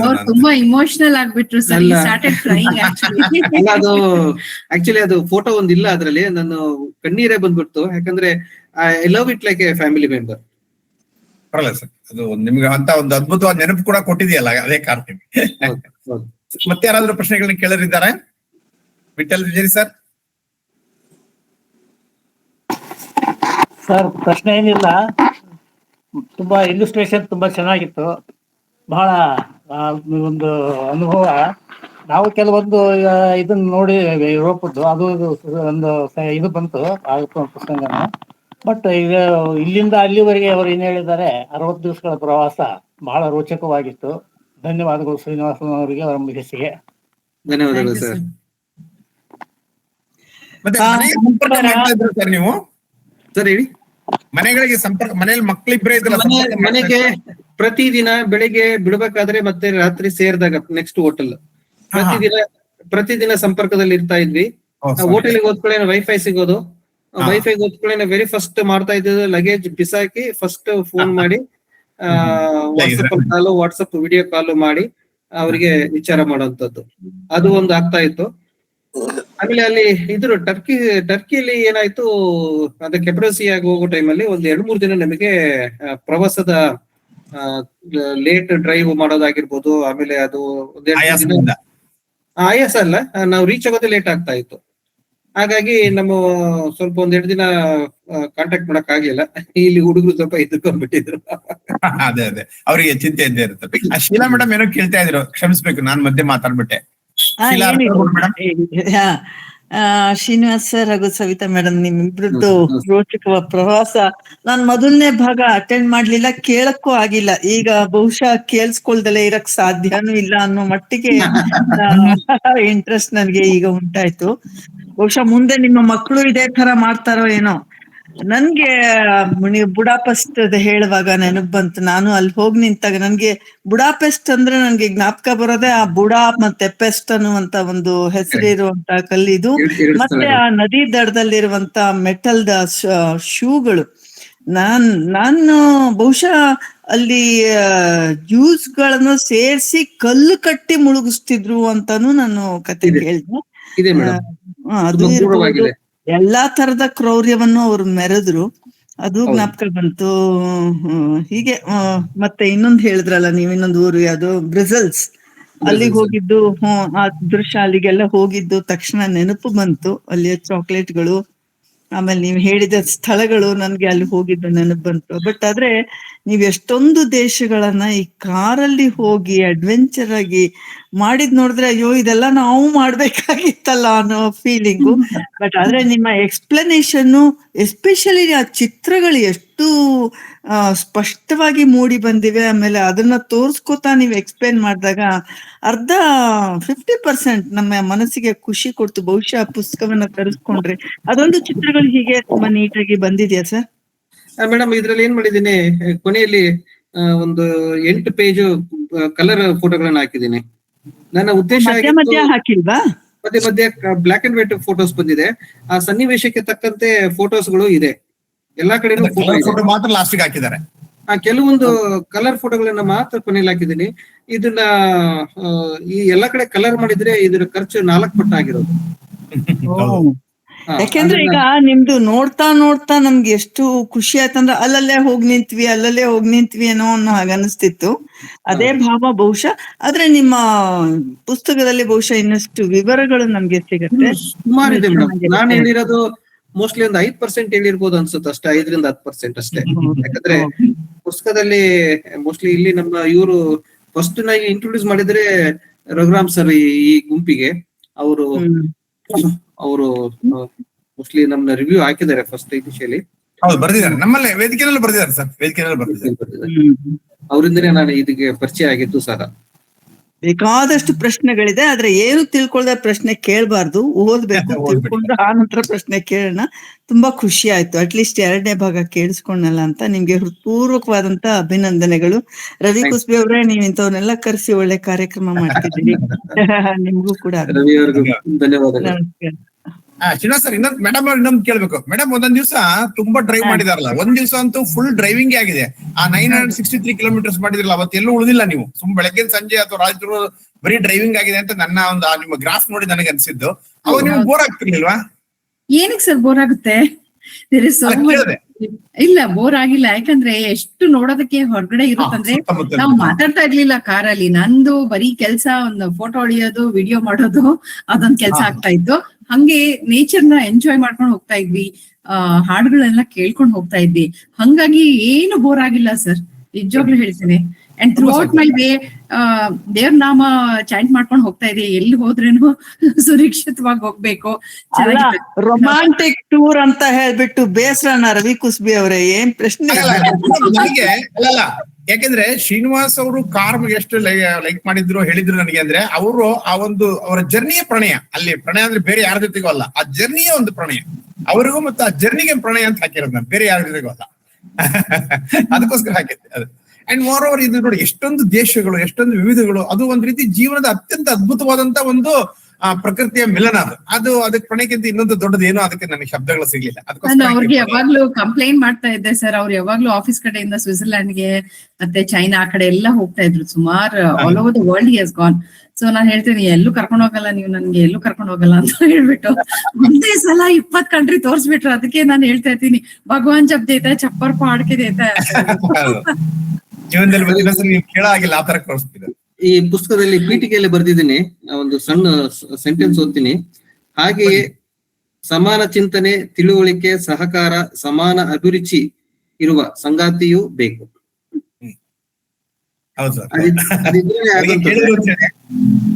ಯಾಕಂದ್ರೆ ನಾನು ಡ್ರೈವ್ ಮಾಡ್ತಾ ಇದ್ದೀನಿ ಅಂತ ಹೇಳಿದ್ರೆ ಪಕ್ಕದಲ್ಲಿ ಕೂರೋದಕ್ಕೂ ಅದು ವ್ಯವಧಾನ ಇರ್ಬೇಕು ಅವರಲ್ಲಿ.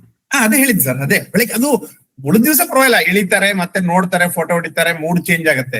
ಒಂದು ದಿವಸದ ಪರ್ಟಿಕ್ಯುಲರ್ ಕೇಳಿದೆ, ಯಾಕಂದ್ರೆ ಅವತ್ತು ಬೆಳಗಿಂದ ಸಂಜೆವರೆಗೂ 963 ಕಿಲೋಮೀಟರ್ ಡ್ರೈವ್ ಮಾಡಿದ್ರಿ ನೋಡಿ ಇವತ್ತು ನೀವು. ಆ ದಿನದ ಕೇಳಿದ್ ಪರ್ಟಿಕ್ಯುಲರ್ ಆ ದಿನ ತುಂಬಾ ಬೆಳಗಿನ ಸಂಜೆ ಡ್ರೈವ್ ಮಾಡಿದಾಗ ಬೋರ್ ಆಗಲ್ವಾ ಅಂತ. ಸರ್ ಅದು ಏನಾಯ್ತು, ನಾವು ಜರ್ಮನಿಯಲ್ಲಿ ಆಟೋಬಾನ್ ರಸ್ತೆಯಲ್ಲಿ ಹೋಗಿದ್ದದು ಅವತ್ತು. ಆಟೋಬಾನ್ ರಸ್ತೆ ಎಷ್ಟು ಕೆಲವೊಂದು ಸುಂದರವಾಗಿತ್ತು ಅಂದ್ರೆ, there is no speed limit.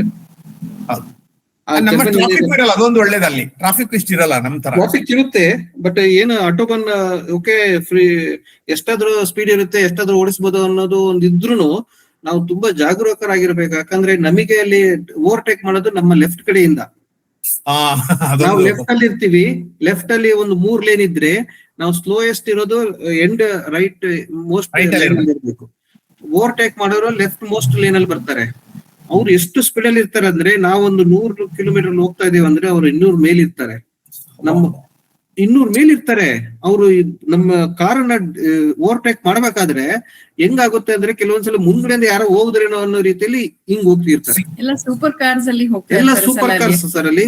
ನಾವು ಒಂದು ಅದನ್ನು ಬೇರೆಯವ್ರದ್ದು ಓವರ್ಟೇಕ್ ಮಾಡ್ಬೇಕಂದ್ರೆ ನಾವು ತುಂಬಾನೇ ಜಾಗರೂಕ ಆಗಿರ್ಬೇಕಂದ್ರೆ ನಮಗೆ ಆ ಕಡೆ ಮಿರರ್ ನೋಡ್ಬಿಟ್ಟು ಆ ಕಡೆ ಲೆಫ್ಟ್ ಲೈನ್ ಅಲ್ಲಿ ಯಾರು ಬರ್ತಾ ಇದಾರೆ ನೋಡ್ಕೊಂಡು ಯಾರು ಇಲ್ಲ ಅಂದಾಗ ಆ ಕಡೆ ಲೆಫ್ಟ್ ಲೈನ್ ಬಂದು ಓವರ್ಟೇಕ್ ಮಾಡೋಗ್ಬೇಕು. ಅದು ತುಂಬಾನೇ ಕಷ್ಟ. ಯಾಕಂದ್ರೆ ನಾವು ರೈಟ್ ಸೈಡ್ ಅಲ್ಲಿ ಕೂತಿರ್ವಿ, ನಮ್ ಮಿರರ್ ರೈಟ್ ಅಲ್ಲಿ ನಮ್ಗೆ ಕ್ಲಿಯರ್ ಆಗಿ ಹಿಂದ್ಗಡೆ ಕಾಣುತ್ತೆ, ಲೆಫ್ಟ್ ಅಲ್ಲಿ ಇರೋದು ಕ್ಲಿಯರ್ ಆಗಿ ಕಾಣೋದಿಲ್ಲ, ಅಷ್ಟಾಗಿ ಬ್ಲೈಂಡ್ ಸ್ಪಾಟ್ಸ್ ಜಾಸ್ತಿ ಇರುತ್ತೆ. ಫ್ರಾಕ್ಷನ್ ಆಫ್ ಸೆಕೆಂಡ್ ಅಲ್ಲಿ ಹಿಂಗ್ ನೋಡೋ ಅಷ್ಟೊತ್ತಿಗೆ ಆ ಕಾರ್ ಹೋಗ್ಬಿಟ್ಟಿರುತ್ತೆ ಸರ್. ಧನ್ಯವಾದಗಳು ಸರ್. ಬೇರೆ ಯಾರಾದ್ರೂ ಪ್ರಶ್ನೆ ಕೇಳೋದಿದ್ರೆ ಸರಿ, ಇಲ್ಲ ನಾನು ವಂದಾರ್ಪಣೆಗೆ ಕೊಡ್ತೀನಿ. ಯಾರು ಪ್ರಶ್ನೆಗಳನ್ನ ಕೇಳ್ತಾ ಇಲ್ಲ. ರೇಣುಕಾ ಮೇಡಮ್, ನೀವು ವಂದಾರ್ಪಣೆ ಮಾಡ್ಬಿಡಿ. ಇವರು ಗುರುಪ್ರಸಾದ್ ಸರ್ ಇವತ್ತು ರೆಕಾರ್ಡಿಂಗ್ ಮಾಡೋ ವ್ಯವಸ್ಥೆ ಮಾಡ್ತಾ ಇದ್ದಾರೆ. ಎಲ್ರಿಗೂ ನಮಸ್ಕಾರ. MJ ಶ್ರೀನಿವಾಸ್ ಪಾಣಿಬಾತೆಯವರ ಪ್ರಣಯ ಪ್ರಯಾಣ ಸಂಪನ್ನಗೊಂಡಿದೆ. 2 ಖಂಡ, 20 ದೇಶ, 75 ದಿನ, 19,354 ಕಿಲೋಮೀಟರ್ ಕ್ರಮಿಸಿದ ಅನುಭವಗಳನ್ನು ಸಚಿತ್ರದೊಂದಿಗೆ ವಿವರಿಸಿದ ಅವರ ಶೈಲಿಯ ಸೊಬಗು ಸೊಗಸಾಗಿತ್ತು ಮತ್ತು ರೋಚಕವಾಗಿತ್ತು. ರವಿ ಕುಸ್ಬಿ ಅವರು ಹೇಳಿದಂತೆ 2 ಕಂತುಗಳಲ್ಲಿ ನಡೆದ ಕಾರ್ಯಕ್ರಮವೆಂದರೆ ಇದೊಂದೇ ನಮ್ಮ ಸಸಕಸ ವೇದಿಕೆಯಲ್ಲಿ ಒಂದು ದಾಖಲೆಯೇ ಸರಿ. ಇದು ಸಾಧ್ಯ ಆಗಿದ್ದು ಸದಸ್ಯರೆಲ್ಲ ನಿಮ್ಮ ಪ್ರಯಾಣದ ಬಗ್ಗೆ ತುಂಬಾ ಕುತೂಹಲ ಅದನ್ನ ಇದು ಮಾಡಿದ್ರು, ಮತ್ತೆ ಬೇಡಿಕೆಯನ್ನು ಇಟ್ರು. ಲಾಸ್ಟ್ ಟೈಮ್ ಎಲ್ರು ಹೇಳಿದ್ರು ಇಲ್ಲ ನಾವು ಕೇಳ್ಬೇಕು ಅಂತ. ಹೀಗಾಗಿ ಶ್ರೀನಿವಾಸ್ ಜಿ ನಮಗೆ ತುಂಬಾ ಒಂದು ಯಾವ್ದು ಕಾಸು ಖರ್ಚಿಲ್ದೆ, ನೀವ್ ಅಷ್ಟು ಕಷ್ಟಪಟ್ಟಿದ್ದೀರಾ, ಎಲ್ಲ ಮಾಡಿದ್ದೀರಾ, ಕಾಸು ಖರ್ಚಿಲ್ದೆ ಅಷ್ಟು ದೇಶಗಳನ್ನ ತೋರಿಸಿದಷ್ಟು ಸೊಗಸಾಗಿತ್ತು ನಿಮ್ದು. ಲಾಸ್ಟ್ ಟೈಮ್ ನಿಮ್ಮ ಪ್ರೋಗ್ರಾಮಿಗೆ ವರದಿ ನಾನೇ ಬರ್ದಿದ್ದೀನಿ, ತುಂಬಾ ನೀಟಾಗಿ ಇದನ್ನೆಲ್ಲ ನಾನು ಎಕ್ಸ್ಪ್ರೆಸ್ ಮಾಡಿದ್ದೀನಿ. ನಾನು 2-3 ಸಲ ಯುರೋಪಿಯನ್ ಕಂಟ್ರಿಗೆ ಹೋಗಿದ್ದೀನಿ. ನೀವು ನೋಡಿದ್ರಲ್ಲಿ ಗ್ರೀಸ್, ಜರ್ಮನಿ, ಬೆಲ್ಜಿಯಂ ಎಲ್ಲ ನೋಡಿದೆ. ಬೆಲ್ಜಿಯಂ ಅಲ್ಲಿ ಆ ಮಗುಂದು ಆ ಸರ್ಕಲ್ ಚೌಕದಲ್ಲಿ ಅದನ್ನು ನೋಡಿದ್ವಿ. ಆಕ್ಚುಯಲ್ ಕತೆ ಇವತ್ತು ಸ್ವಲ್ಪ ಗೊತ್ತಾಯ್ತು. ಅವತ್ ನಮ್ಗೆ ಯಾರು ಅಲ್ಲಿ ಎಕ್ಸ್ಪ್ಲೇನ್ ಇರ್ಲಿಲ್ಲ. ಆ ಚೌಕಲ್ಲಿ ಅವತ್ತೇನೋ ರಾಷ್ಟ್ರೀಯ ಹಬ್ಬ ಇತ್ತು, ಅವ್ರಗಳ ಜೊತೆ ಇದು ಮಾಡಿದ್ವಿ. ಬಟ್ ಅವ್ರದ್ದು ಯುರೋಪಿಯನ್ ಕಂಟ್ರಿದು ಅದೇ ಯಾರು ನಮ್ಮ ಕಮೆಡಿಯನ್ಸ್ ಎಲ್ಲ ಹೇಳ್ತಾರಲ್ಲ, ಯುರೋಪಿಯನ್ ಕಂಟ್ರಿಯಲ್ಲಿ ಎಲ್ಲಾ ಬಿಲ್ಡಿಂಗು ಒಂದೇ ತರ ಇರುತ್ತೆ, ಬೋರ್ ಆಗುತ್ತೆ. ನಮ್ಮದ್ ನೋಡಿ ಬಣ್ಣ ಅಂತ, ಹಾಗೆ ಅವ್ರಿಗೆ ಅದೇ ತರ ಕಟ್ಟಿಸ್ತಾರೆ. ಏನೇ ಆಗ್ಲಿ ನಿಮ್ಮ ಈ ಸೊಬಗಿನ ಇದು ಹೇಗಿತ್ತು ಅಂತ ನಾನು ಒಂದು ಇದು ಸಿಮಿಲಾರಿಟಿ ತೋರಿಸ್ಬೇಕು ಅಂದ್ರೆ, ಕವಿರತ್ನ ಕಾಳಿದಾಸ ರಚಿಸಿದ ಮೇಘದೂತದಲ್ಲಿಯ ಯಕ್ಷ ತನ್ನ ಪ್ರಯಾಣದ ದಾರಿಯಲ್ಲಿ ಬರುವ ಪ್ರತಿ ಇಂಚು ಜಾಗೆ ಸಣ್ಣ ವಿಷಯ ವಿವರಿಸಿದ ರೀತಿಯಲ್ಲೇ ನೀವು ಶ್ರೀನಿವಾಸ್ ಬಾತೆಯವರು ವಿವರಿಸಿದ್ದು ಮುದ ನೀಡ್ತಾ ಇತ್ತು. ನಿಜವಾಗ್ಲೂ ಇಲ್ಲ ಖಂಡಿತ ಅದು ಆ ಕಾಲದ ಒಂದು ನಾನು ಏನು ಆ ಕಾಳಿದಾಸನ ಮೇಘದೂತ ಕೇಳುವಾಗ ಎಷ್ಟು ವಿಷಯಗಳನ್ನು ಹೇಳಿದ್ದಾರೆ ಅಂತ. ನೀವು ತುಂಬಾ ವಿಷಯ ಹೇಳಿದ್ದೀರಿ ಸರ್, ನಿಜವಾಗ್ಲೂ ತುಂಬಾ ಚೆನ್ನಾಗಿತ್ತು ನಿಮ್ಮ ವಿವರಣೆ. ಆದರೆ ಒಂದೇ ಡಿಫ್ರೆನ್ಸ್ ಅದಕ್ಕೂ ಇದಕ್ಕೂ, ಅಲ್ಲಿ ಯಕ್ಷಣದು ವಿರಹ ಪ್ರಯಾಣದ ವಿವರಣೆ, ಆದರೆ ನಿಮ್ ಪಾಣಿಬಾತೆಯವರದ್ದು ಪ್ರಣಯ ಪ್ರಯಾಣದ ವಿವರಣೆ. ಅರೇಬಿಕ್ ಮತ್ತೆ ಎಲ್ಲಕ್ಕಿಂತ ಅರೇಬಿಕ್ ಮಹಿಳೆಯ ಕಣ್ಣಲ್ಲಿ ನೀವು ಕಂಡಿದ್ದು ನಿಮಗೆ ಸಂತೋಷ, ಆದ್ರೆ ಸವಿತಾ ಅವರಿಗೆ ಗೊತ್ತಿಲ್ಲ. ಏನೇ ಆಗ್ಲಿ ನಿಮ್ಮ ಈ ಒಂದು ವಿಶೇಷ ಕಾರ್ಯಕ್ರಮ ನಮಗೆ ತುಂಬಾ ಮುದ ಕೊಟ್ಟಿದೆ. ನಿಮ್ಮಿಬ್ರು ದಂಪತಿಗಳಿಗೆ ಧನ್ಯವಾದ. ನಾನು ಇನ್ನೂ ಒಂದ್ ಮಾತು ಹೇಳ್ಬೇಕಾಗಿತ್ತು, ಈಗ ಬರ್ಕೊಂಡೆ. ಫಸ್ಟ್ ನೀವು ಇದು ನಿಮ್ಮ ಪ್ರಯಾಣ ಸ್ಟಾರ್ಟ್ ಮಾಡುವಾಗ ನಿಮ್ಮಿಬ್ರು ಮಕ್ಕಳು ತುಂಬಾ ಚಿಕ್ಕವ್ರ ತರ ಕಂಡ್ರು. ಇವತ್ತು ಕೊನೆ ಧನ್ಯವಾದ ಫೋಟೋದಲ್ಲಿ ಪ್ರಬುದ್ಧರ ತರ ಕಾಣ್ತಾ ಇದ್ದಾರೆ. ಮೋಸ್ಟ್ ಪ್ರಾಬಬಲಿ ಅಪ್ಪ ಅಮ್ಮ ಬಿಟ್ಟು ಹೋದ್ಮೇಲೆ ಮಕ್ಕಳು ಬಹಳ ಪ್ರಬುದ್ಧವಾಗಿ ಬೆಳೀತಾರೆ ಅಂತ ಅನಿಸ್ತು. ಅವ್ರಿಗೂ ಕೂಡ ಅಪ್ಪ ಅಮ್ಮನಿಗೆ ಇಷ್ಟು ಸಹಕಾರ ನೀಡಿದ ಅವರಿಗೂ ಕೂಡ ಧನ್ಯವಾದಗಳು. ಆಮೇಲೆ ಇಂಥ ಒಂದು ಒಳ್ಳೆಯ ಕಾರ್ಯಕ್ರಮ ಇಲ್ಲಿ ನೆರವೇರಿಸಿಕೊಟ್ಟಿದ್ದಾರೆ ರವಿ ಕುಸ್ಬಿ ಅವರು, ಅವರಿಗೂ ನಾವು ವಿಶೇಷವಾಗಿ ಧನ್ಯವಾದ ಹೇಳ್ತೀವಿ. ಈ ಪ್ರೋಗ್ರಾಮ್ ಎಕ್ಸ್ಟೆಂಡೆಡ್ ಇರೋದ್ರಿಂದ ಇವತ್ತಿರೋರ್ಗೆ ಸ್ವಲ್ಪ ಅರ್ಧ ಅನ್ಸಿದೆ. ಆ ದಿನ ಮೊದಲ ಕಂತಿನಲ್ಲಿ ಇವರು ಯಾರು ಶ್ರೀಮತಿ ನಾಗರತ್ನ ಚಂದ್ರಶೇಖರ್ ಶ್ರೀನಿವಾಸ್ ಅವ್ರನ್ನ ತುಂಬಾ ಚೆನ್ನಾಗಿ ಪರಿಚಯ ಮಾಡಿಕೊಟ್ರು. ಅವ್ರಿಗೂ ಕೂಡ ನಾನು ಧನ್ಯವಾದ ಹೇಳ್ತೀನಿ. ನೋಡಿ ಕಾಲಗಳು ಹೇಗಿರುತ್ತೆ ಅಂದ್ರೆ, ಹೋದ ತಿಂಗಳು ನಾಗರತ್ನ ಇಲ್ಲಿದ್ರು, ಪರಿಚಯ ಮಾಡಿಕೊಟ್ರು. ಈ ತಿಂಗಳು ಅವರು ಅಮೆರಿಕದಲ್ಲಿದ್ದಾರೆ. ಅವ್ರು ನನ್ ಧನ್ಯವಾದ ಆಮೇಲೆ ಬಂದ್ಮೇಲೆ ರೆಕಾರ್ಡ್ ಅಲ್ಲಿ ನೋಡ್ತಾರೆ. ಅವರಿಗೂ ಕೂಡ ನಾನು ಧನ್ಯವಾದ ಹೇಳ್ತೀನಿ. ಹೀಗೆ ಒಂದೇನೇ ಕಂತನ್ನ ಅಚ್ಚುಕಟ್ಟಾಗಿ ನಡೆಸಿಕೊಟ್ಟ ಶ್ರೀಯುತ ಗುರುರಾಜ್ ಶಾಸ್ತ್ರಿ ಅವರಿಗೆ ವಂದನೆಗಳು. ಇನ್ನು ಇಂತಹ ವಿಶಿಷ್ಟ ಕಾರ್ಯಕ್ರಮ ಆಯೋಜಿಸಿ 2ನೇ ಕಂತನ್ನು ನಡೆಸಿಕೊಟ್ಟ ರವಿ ಕುಸ್ಬಿ ಅವರಿಗೂ ಧನ್ಯವಾದಗಳು. 2 ಕಂತನ್ನು ಶ್ರೀಯುತ ಗುರುಪ್ರಸಾದ್ ಸರ್ ರೆಕಾರ್ಡಿಂಗ್ ಮಾಡಿ ಅದನ್ನು ನಮ್ಮ ವೇದಿಕೆಯ ಯೂಟ್ಯೂಬ್ ನಲ್ಲಿ ಶಾಶ್ವತವಾಗಿರಿಸಿದ್ದಾರೆ. ಅವರಿಗೂ ನಮ್ಮೆಲ್ಲರ ಪರವಾಗಿ ಧನ್ಯವಾದಗಳನ್ನ ಅರ್ಪಿಸ್ತೀನಿ.